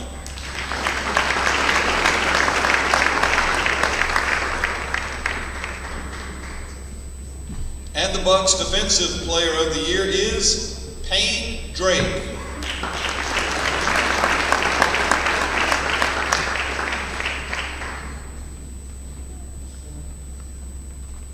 Congratulations, JP and Payne. Pierce County High School is next. The head coach is Jason Strickland. The Bears are represented tonight by defensive coordinator Will Winston. The Bears Award sponsored by Bennett and Johnson Insurance. And the Bears Offensive Player of the Year Award goes to John Jones.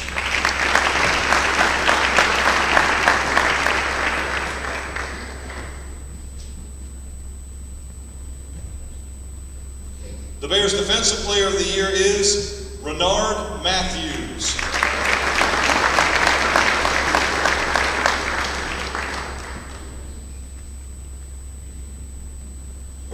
Congratulations, John and Renard.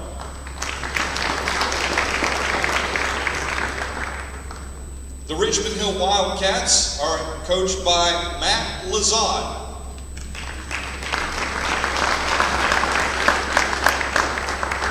The Wildcats Awards are sponsored by the Richmond Hill Touchdown Club. And the Wildcats Offensive Player of the Year Award for 2017 goes to Sam James.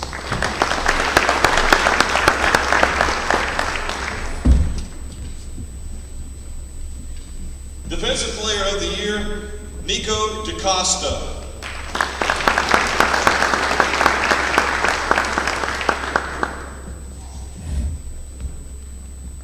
Congratulations, Sam.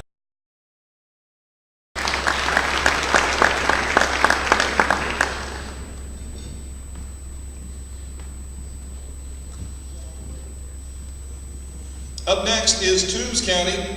Bulldogs head coach is Rich Marsh.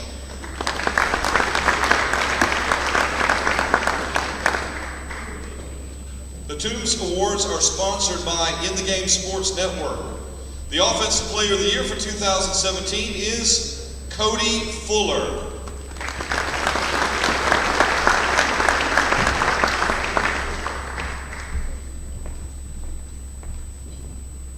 And Defensive Player of the Year, Irvin Mincy.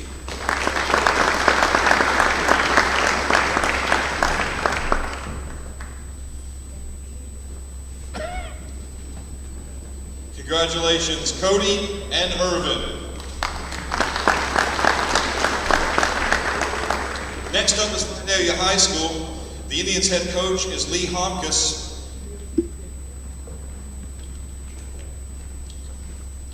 Coach is not here this evening. We're glad to be able to present the awards from In the Game Sports Network. The Indians Offensive Player of the Year for 2017 is Nishon Bell.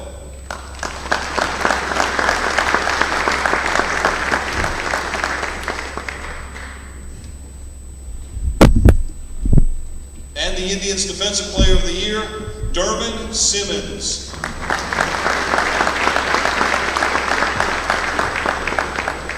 Congratulations, Nishon and Dermon.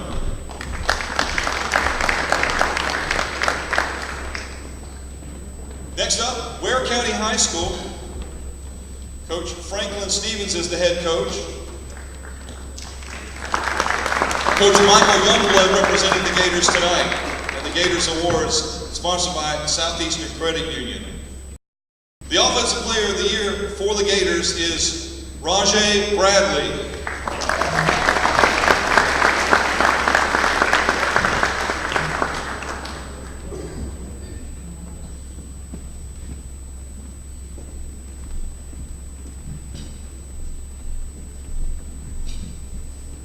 Gotta find out who you guys' team Taylor is. We need to get some blazers like that for us, Sean. I like that. Defensive Player of the Year for the Gators, Trey Cobb.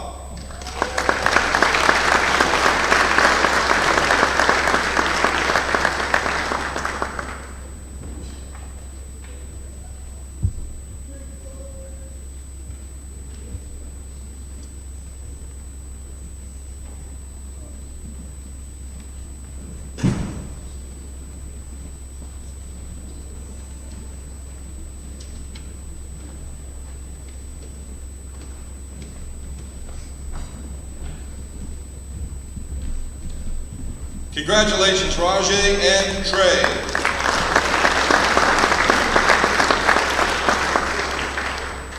And next up, Wayne County High School. The Yellow Jackets head coach is Ken Cribb.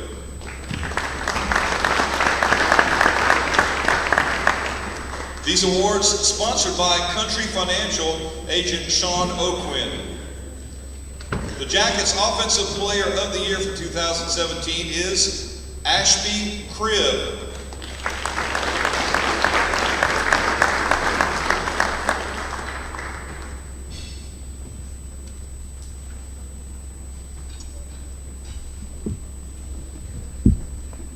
And Defensive Player of the Year, Zach Fuller.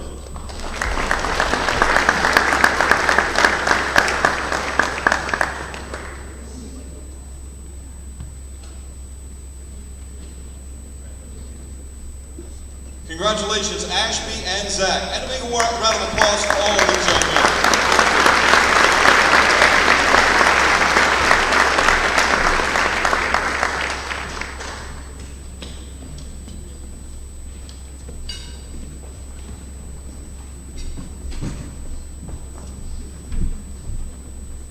At this time, we move into the stage of our awards program where we have sponsored awards. Now, the young men who just received trophies came here tonight knowing that they would receive awards on behalf of their teams. Now's where the fun starts.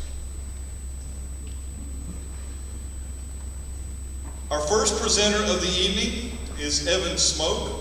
He is a sophomore at Ware County High School and he's president of the Ware County chapter of DECA and a member of the Beta Club. He participates in 3 sports in fall, running cross country. During the winter, he swims for the Gators, and in the spring, he's a defenseman for the soccer team. In addition, he writes for In the Game magazine and co-hosts the radio show In the Game on Radio with his father, Sean Smoke. In his free time, Evan enjoys watching sports, especially the Georgia Bulldogs, and he's an avid race fan. Ladies and gentlemen, please welcome Evan Smoke.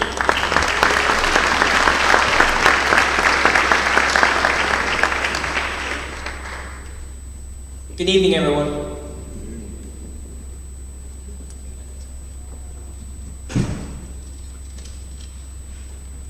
The In the Game Sports Network Middle School Player of the Year recognizes the top up-and-coming 8th grader from the area. Someone coaches recognize as a player who will stand out at the high school level. Each month, a player is recognized in the pages of In the Game magazine, and tonight we will honor the top rising star of the year. Past recipients have gone on to make big impacts at the varsity level, like MJ Fuller of Wayne County and Randon Jurigan, of Glen Academy. This year's winner is also expected to shine in the future. A beast on the field, he has the speed to get him beyond the second level of defense and the size and strength to run over defenders with sheer brute force. Like many teams in Southeast Georgia, his team was hit with game cancellations due to the weather, namely Hurricane Irma. Of the 5 games they played this year, most were blowouts, so he saw limited playing time. Still, he had 440 yards rushing, including a 200-yard game. In 8th grade, he already runs a 4.7 40-yard dash and has a 3.7 GPA. Next year, he will step up to be a part of Coach Bob Spire's Camden County Wildcats. I'm pleased to announce that the 2017 In the Game Sports Network Southeast Georgia Middle School Player of the Year is Jamie Felix of Camden County West.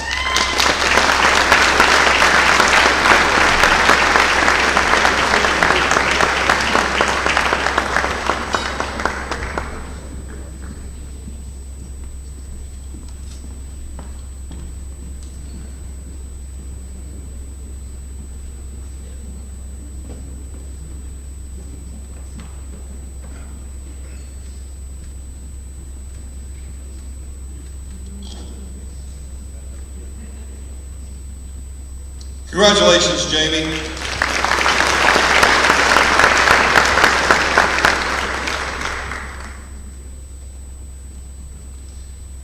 Dr. Glenn Dibert is president of Coastal Pines Technical College, and during his 26 years in higher education, he has served as president of 3 Georgia technical colleges: Coastal Pines Technical College in Waycross, Southwest Georgia Technical College in Thomasville, and Swainsboro Technical College in Swainsboro. He's also served as a drafting instructor, academic dean, vice president for academic affairs, and executive vice chancellor of the Alabama Community College system. He's here tonight to present our Coastal Pines Technical College Academic Player of the Year Award.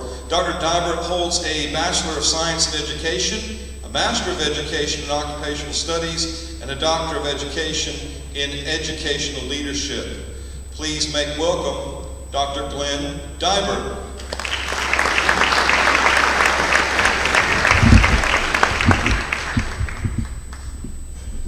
Good evening, everyone. I'm a little bit older than Evan, so I need a little bit of assistance here tonight. So, one of the proudest moments honoring outstanding athletes is recognizing their achievements in the classroom as well. This year's nominees for the Academic Athlete of the Year were able to balance the full load of advanced placement courses and honors classes with the rigorous physical demands of football while keeping up their studies and managing a high grade point average. This year's choice is a member of the Beta Club, National Society of High School Scholars, and the National Honor Society. But as good as he is in the classroom, he was good on the field. A throwback player who is gritty, hard-nosed, and plays with intensity.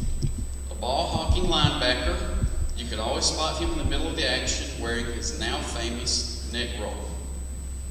And the interception of the first round of the playoffs earned him the right to wear his team's turnover chain.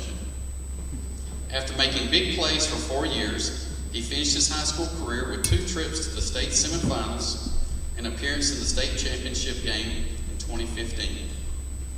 He was recently named the Region Defensive Player of the Year. Ladies and gentlemen, the Coastal Pines Technical College Academic Athlete of the Year is Glenn Academy's Hunter Hall.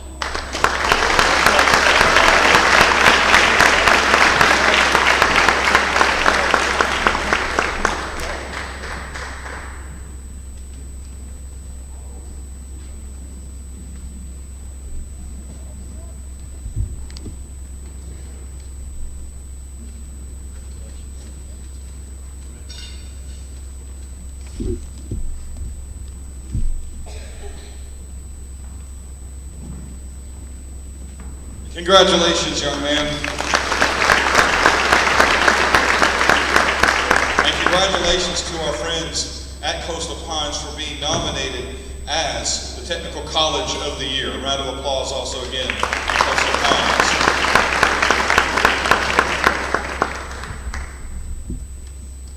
Our next presenter is homegrown from right here in Waycross, Georgia.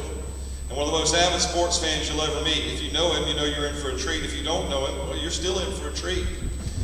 Dr. Rusty Gibson was raised in Waycross and graduated from Ware County in 1974, continued his education at the University of Georgia, graduating from the College of Ag in 1978 with a BS in Animal Science. He obtained his doctorate from UGA at the College of Veterinary Medicine in 1982. Glory, glory to old Georgia, Doc. You heard it here first. Last year, Dr. Gibson predicted good things for his Georgia Bulldogs, and he was right. They are the 2017 SEC champions. And on their way to their first ever college football playoff. So immediately following graduation from vet school, Dr. Gibson returned to Waycross to open Gibson Animal Clinic, which he has owned and operated since June of '82. On Friday nights, Dr. Gibson bleeds green and gold. On Saturdays, his mood is based on the score of the Dogs game. And it's been a real good year. And on Sunday, his emotions are dependent upon the fortunes of the Falcons. He is an avid sports fan indeed. Ladies and gentlemen, Dr. Rusty Gibson.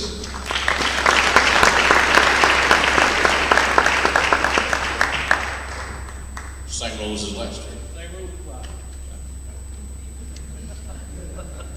Well, last year I came up here and got a little carried away. And, people said I was funny.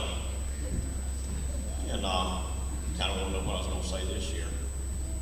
And yesterday I was trying to decide what I was going to say tonight. And I've been watching I got this little thing I go to on the internet called Dog Nation. Anybody go to Dog Nation? Yeah, baby. I want to see who committed to the dogs last. Who we gonna get next and all that stuff. And there's a little thing down there about called QB1. Past the lights, I think, or something, or outside the lights, or something like that. I got to read about that thing. And it's the story of Tate Carfell in Las Vegas, Nevada. Tavon Bowers in Harrisburg, Pennsylvania, and Jake Fromm, Warner Robins, Georgia, and their senior year. And so I'm watching that thing, and it's got about 10 episodes. It's pretty deep, and I got real interested in it. And get down there, decide I'll watch one of those while I'm trying to decide what I'm going to say tonight. Get watching one.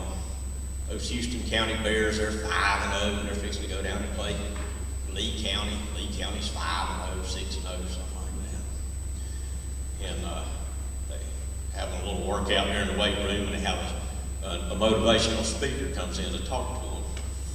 And he says, comes in, he's some kind of preacher or something, I don't know, comes in there. And he has a message for them. Comes in, he talks about this circus comes to town.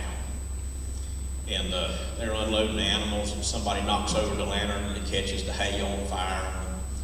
Fire is spreading, it gets in the woods, and it's going toward the town. And we got to get down there, and we got to notify the town that the fire is coming. So they decide they're going to send the clown on this clown bicycle to town to warn everybody that the fire is coming.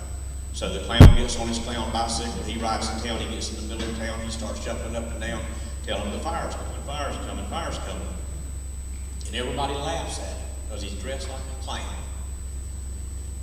And the moral of the story was that if you want people to take you serious, don't have a clown bring the message.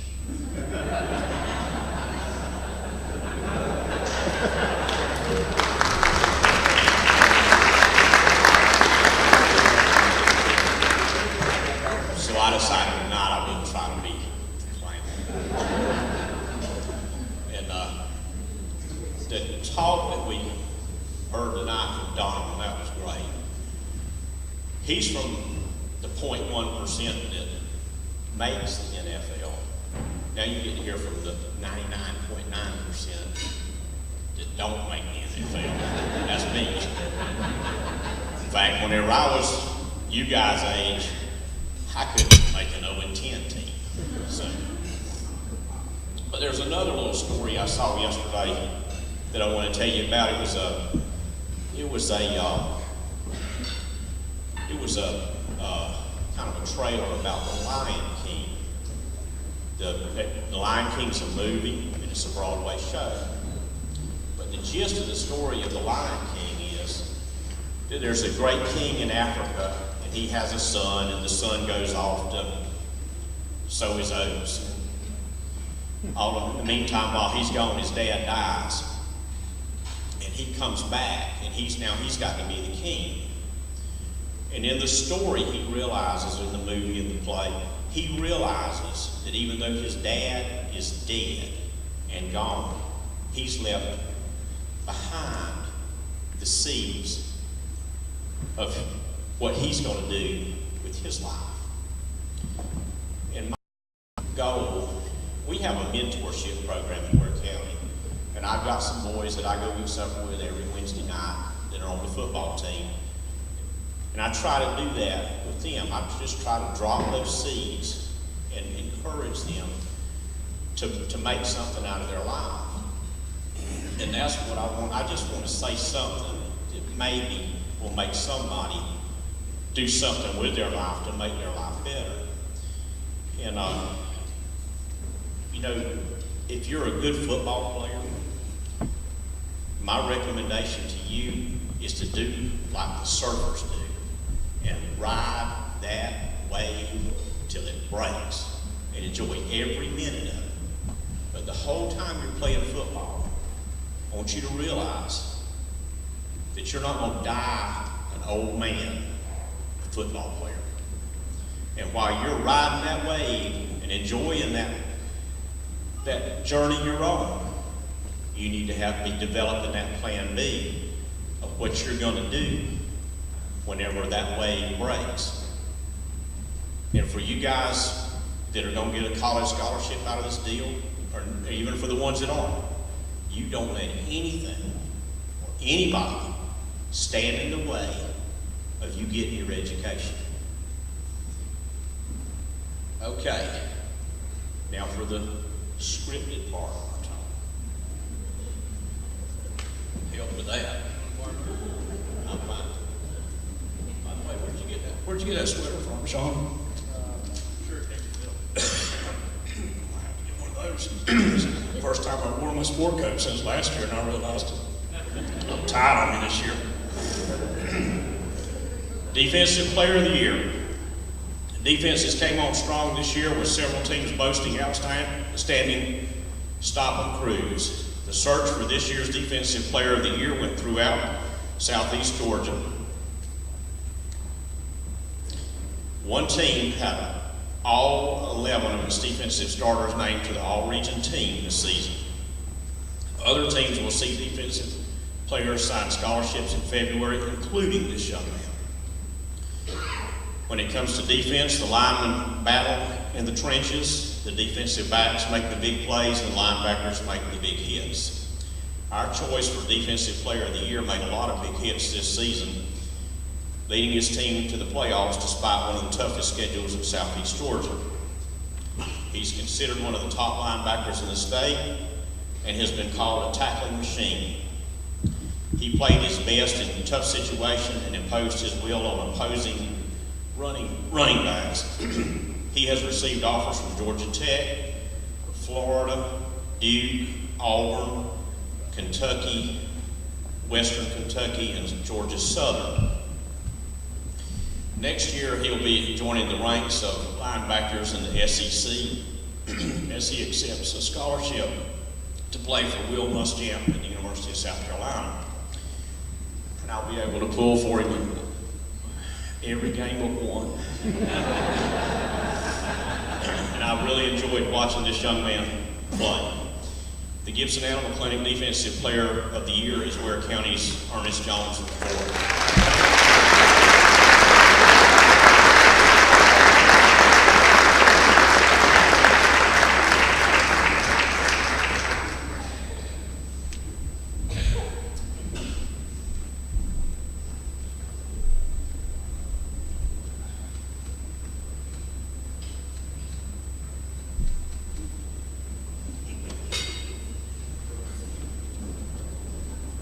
Congratulations, Ernest.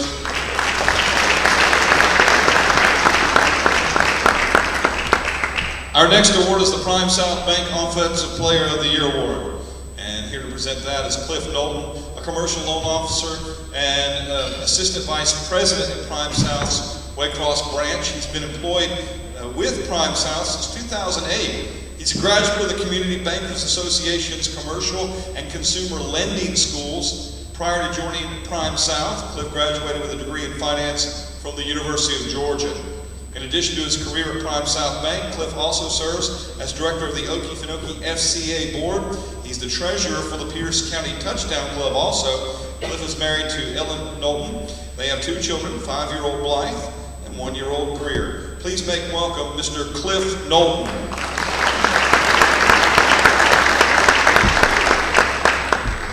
If anyone in the room deserves some sympathy, it's me after Dr. Gibson's been up here. So I get this task every year, Sean. So can we shake up the lineup?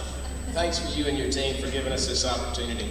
And it's our honor to recognize the Offensive Player of the Year. There were several players who had outstanding offensive performances this season, and choosing an Offensive Player of the Year was no easy task. There were quarterbacks who led the way with their running ability and some who lit it up through the air. We had speedy running backs who could get around the end, and even a mad dog who made his living up the middle. We had one of the best cores of receivers we've ever seen, and soon some of whom will be playing in Division I college ball next year.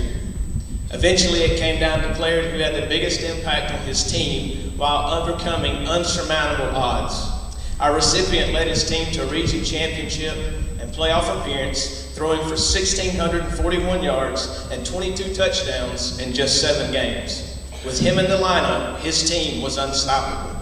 He played 2 games with a broken leg and ended his season with a broken knuckle he received while throwing a pass and hitting up an opponent's helmet in the first round of the playoffs. Had he stayed healthy, there's no telling how far he and his team could have gone. Still, they went further than anyone expected, and this young man was their leader. It's our honor to present the Prime South Bank Offensive Player of the Year to quarterback of the Wayne County Yellow Jackets, Garrett Overholt.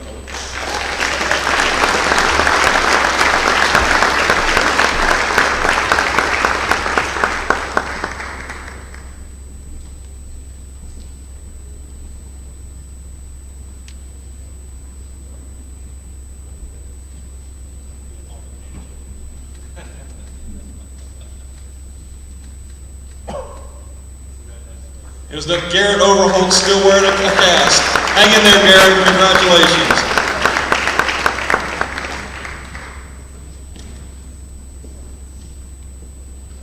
Next is the Walker Jones Player Spotlight MVP Award. And our presenter is Mr. Keith Ambrose. He is a 1990 graduate of Pierce County High School, where he lettered in football and baseball. He's been involved in youth activities in Pierce County for over 20 years as a coach in rec league baseball, football, basketball, and softball. And he's kept the family tradition alive by taking over the PA announcing at Bears Stadium. He did that in 1997. It's a labor of love imparted to him by his uncle, who had done so for the previous 29 years, Charles Bowen. Mr. Ambrose is currently the Fixed Operations Director at Walker Jones, so please make welcome Mr. Keith Ambrose.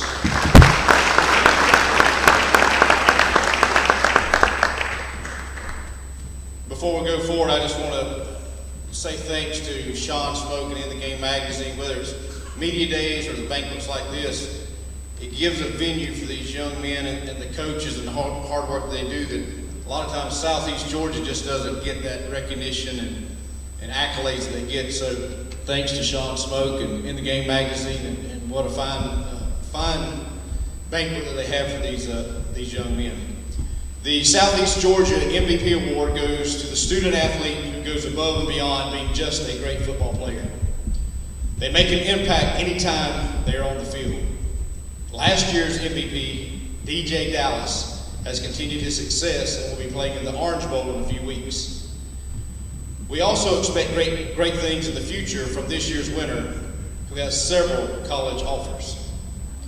This year's recipient played all over the field: offense, defense, and special teams. On offense, he stepped up to play slot back when he was needed. He quickly became a serious threat to catch or run the ball. On defense, he was one of the best lockdown coverage defenders in the area, taking on the best receivers each and every week. He is the type of player that excels when it is needed the most. In a must-win game, he caught a short pass and then turned it up and ran it 55 yards for a touchdown. Then on the PA attempt, he kept the ball on reverse and dove for the two-point conversion. He's verbally committed to play for the University of Cincinnati next year and was recently named the Region Player of the Year. The Walker Jones MVP for 2017 is none other than Brunswick's Jalen Jackson.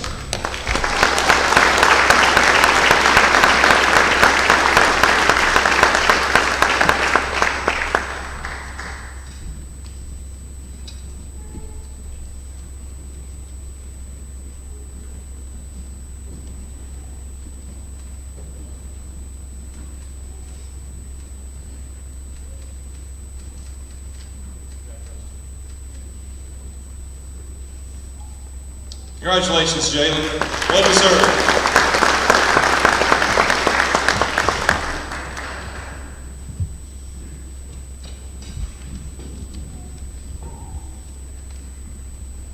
Our next distinguished guest is here to present the Robbie Robertson Ford 2017 Coach of the Year Award.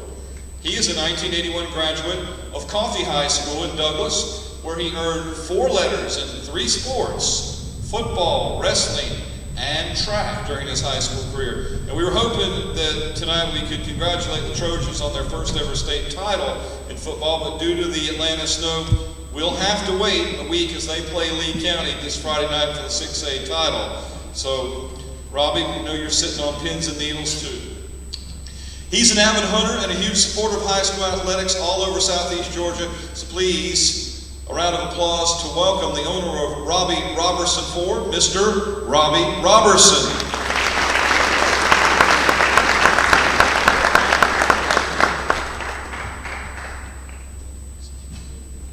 Thank you, John. I have to put mine on too. Coach of the Year. The decision on Coach of the Year was one of the most difficult in years. New coaches came into Southeast Georgia and made an immediate impact, while veteran coaches continued to build on past success. Of the 19 teams in Southeast Georgia, 11 made the playoffs this year and represented the area well. Our recipient may have been the surprise of the year. He has been coaching for 30 years, but was still a newcomer to Southeast Georgia. Crossing the state line from South Carolina, he took over a program that had fallen on hard times the past few seasons and managed to turn things around. He calmed the turmoil and put together a team that was able to play anyone on Friday nights. Nobody believed it was possible until his team beat the legendary Valdosta High School at Baysmore Ider Stadium. He then went on to lead them to a region championship in his first year at the helm. He has gone farther faster than anyone could have expected, and he has once again brought joy to Jessup. The Robbie Robertson Ford Coach of the Year for 2017 is Wayne County's Ken Cribb.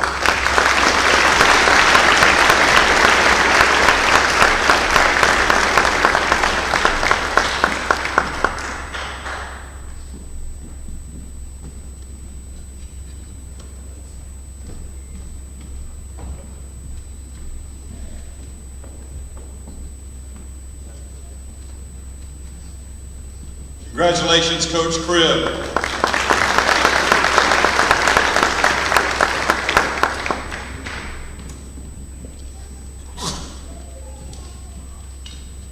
When you can take away an award with the type of company that's presented here tonight, it is an understatement to say that it is well deserved. Next is the Farrah and Farrah Forward Progress Award, and while the folks from Farrah and Farrah were unable to be with us due to a scheduling conflict, we're pleased to be able to present this award on their behalf. Each year, Farrah and Farrah is proud to present the Forward Progress Award, which honors the most improved player in Southeast Georgia. Over the past few months in the Game magazine has featured players who've had to put in a lot of hard work, as Donovan talked about earlier, to make an impact to help their team win.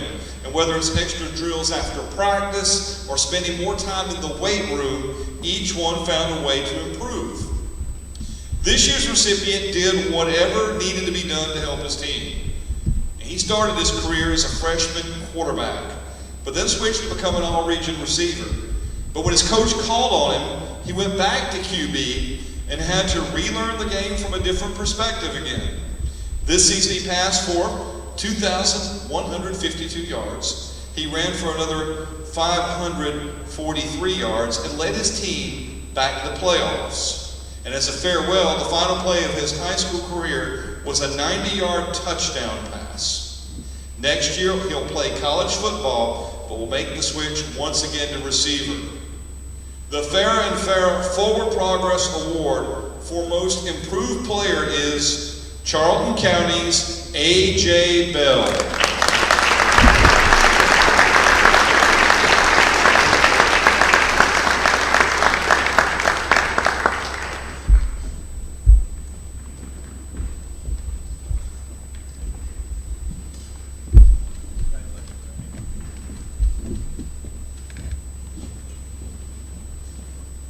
Congratulations, A.J.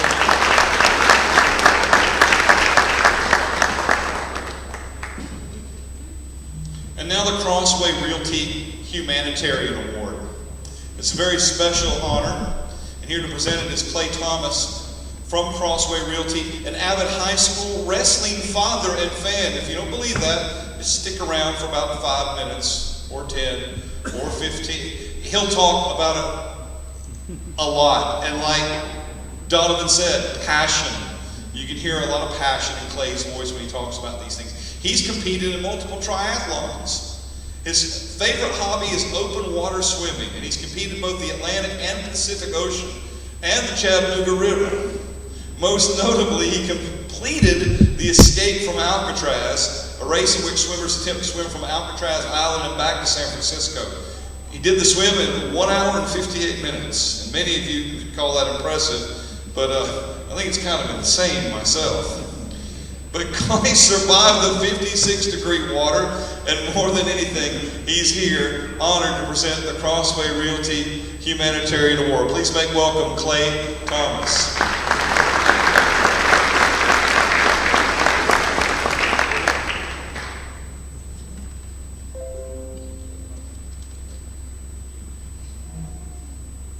Good evening. Several months ago, Sean Smoke approached me about Crossway Realty sponsoring the In the Game Humanitarian Award. Obviously, this is an award that doesn't focus on wins or statistics. This award focuses on something much more important. Is there an athlete or an individual around the sport of football that has made an impact through their servanthood, attitude, or character? In the past, a long-serving team physician has won the award. That was Dr. Rob Likens. Two behind-the-scenes worker bee type parents have won the award, in Todd Veal one year and Randy Dixon another. A Christ-centered public address announcer has won the award as well, Mr. Ed Flowers. A dominant cheerleading program won in Pierce County. And a kicker, not blessed necessarily with physical gifts, but a heart bigger than the community that loved him, has also won. That was Rhett Proctor. So who should the winner be this year? Who should win the award? And we decided on no one. No one will win the award this year. Instead, we will attempt to do something even more meaningful. Instead of presenting the award, we wanted to name the award after someone. From this day forward, the Humanitarian Award, sponsored by Crossway Realty, will always be known as the Kenny McCarthy Humanitarian Award. And as long as Sean Smoke and In the Game magazine have this event and recognize this award, it will always be known as the Kenny McCarthy Humanitarian Award. This decision required very little thought. And obviously, that's fairly obvious to us all because the idea was generated between me and Sean Smoke, and neither one of us are known for generating very good thoughts. We aren't capable of that at all. But please let me share with you why. On September the 7th, our community lost one of the greatest men we all collectively knew in Kenny. But let me tell you about Kenny and in 3 stories. It'll be easier for me if I don't read them, but just tell you these stories. Sean and I, back in our earlier days, used to coach a travel football team named the Slingshots. After 2 years of coaching these boys, these 7 and 8-year-olds, we had still not won a football game. They were so bad we would come off the field all talking about their grades and how well they did in school, when you know that that's a bad football team. The GPA, we were good. If an academic quiz ball would have broken out at a football game, we would have been in good shape. But we took these boys, and as you can imagine, in a travel football team and league, you don't have like a rec department where you have helmets and equipment and stuff like that you can just keep passing down. These kids or these families had to come up with the expense of that on their own. And we had 2 boys on the team that were of the same family. They were brothers, and they had just moved into town, and times were a little bit tight for them with 2 hard-working parents, and they wondered how in the world they were going to afford 2 regulation football helmets, shoulder pads. It was close to $800 for these 2 kids, and we did not know how that would happen. The man who took our orders, one of the local sports stores, came and started doing the delivery, and he started handing out all the stuff, and I kind of privately pulled him aside, and I said, I know 2 of our guys don't have it quite yet, but we're going to work something out. And he says, I don't know what you're talking about. Everyone on this team has pads. And so I said, no, that's not. And I said, if you don't mind, let me look through your checks because I don't want to short you. And so I looked through the checks to see a check from Kenny McCarthy for $800 to pay for 2 kids' uniforms who were not even his family, not even related to him. That was Kenny McCarthy. Never even to let me know that he was going to do that. Never wanted me to know. If I wouldn't have been nosy looking through the checks, I never would have known. That's how he was. Not too long ago, he was diagnosed with cancer. And when he did, the FCA had the privilege of a family coming to them to say that every year that family wanted to donate a $500 scholarship in the name of Kenny McCarthy. So FCA met with that family, and they said, here's kind of the parameters of what we want to do. But we also hope that other people join in to build this scholarship. And there's some people sitting in this room that I'm coming after to make sure that we build that scholarship. And so Kenny came to this very room, to the FCA banquet, and he was very ill. He was very sick. To be very fair, he probably should not have been here that evening. But he came. And of course he did what he always did. Being the biggest Georgia Bulldog fan on this planet, he found something to bid on so he could write a check to FCA. Well, because he didn't feel well, he had to leave early.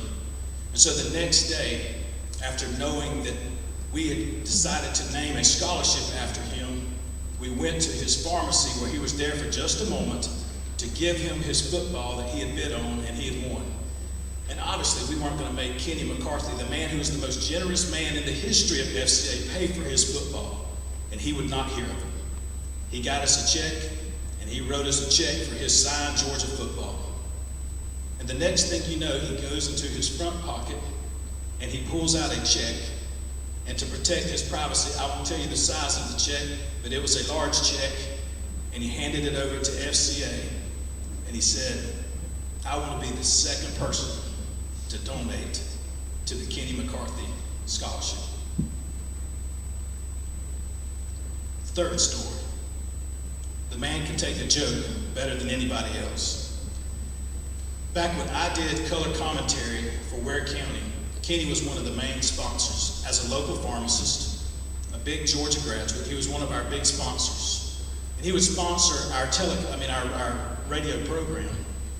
And so, of course, we would say, we'd go through all of our sponsors, we'd go through just a list of sponsors. Every Friday night, I would introduce Kenny and assign him something new that he was trying at the store. Now keep in mind, Kenny wasn't doing any of these things, but I would say that Browning's Pharmacy this year was also, in the first Friday night, I said that they were going to offer taxidermy services at Browning's Pharmacy. And people would come in to the pharmacy, say, Kenny, I hear you're in the taxidermy business now. And he'd laugh.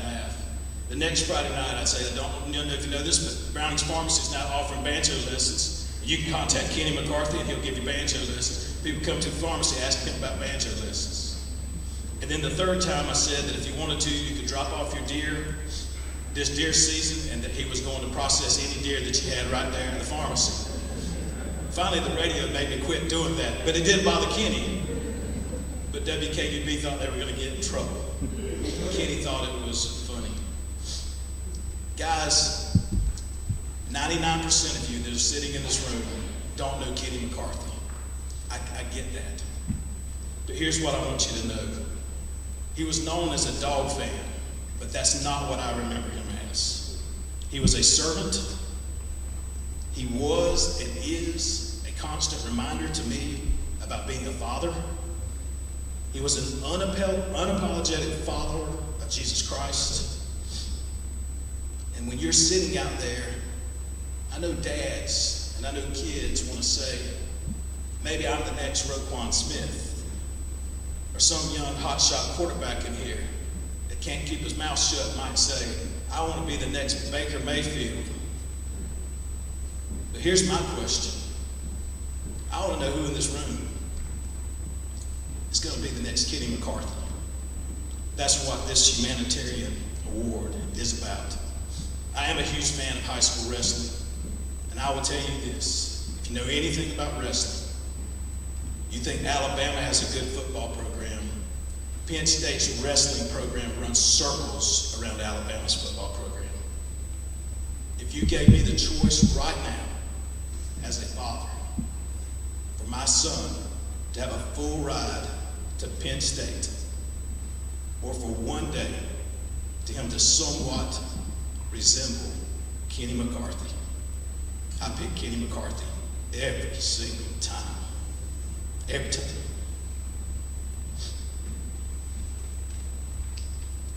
It is my honor, my privilege, to ask Ms. Pye McCarthy to come forward as we will give her a trophy recognizing the renaming of this award permanently to the Kenny McCarthy Humanitarian Award. Ms. Pye is Mr. Kenny's spouse and love his life.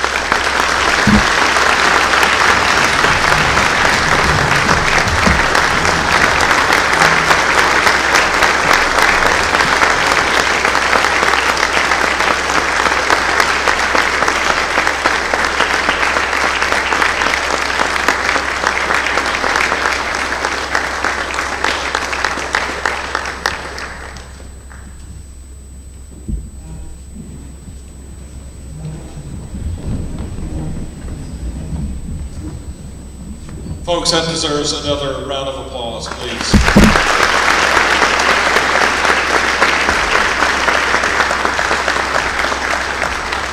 so pleased that Kenny's family could be here this evening. There's no better way than to end the night with a moment like that. In the way of reminders, there are a few things that we want to remind you coaches and players of, and I'm going to ask Sean to come forward now with that. We have t-shirts for the kids and the people that want them. These double doors right here that says exit that is closed. We're going to open those up here. We're going to let the ladies get back there and get the t-shirts sorted out. But as you're going out, you can stop in and get you a free t-shirt. Coaches, with the exception of Ware, Camden, and Charlton County, I have books for you guys to pick up. They're in the Harvey's bags on the table. So all you coaches, if you wouldn't mind just grabbing a bag full of books, take them back to your school and pass them out. Well, that's going to do it for us, John. Donovan, appreciate it, buddy. Great speech tonight.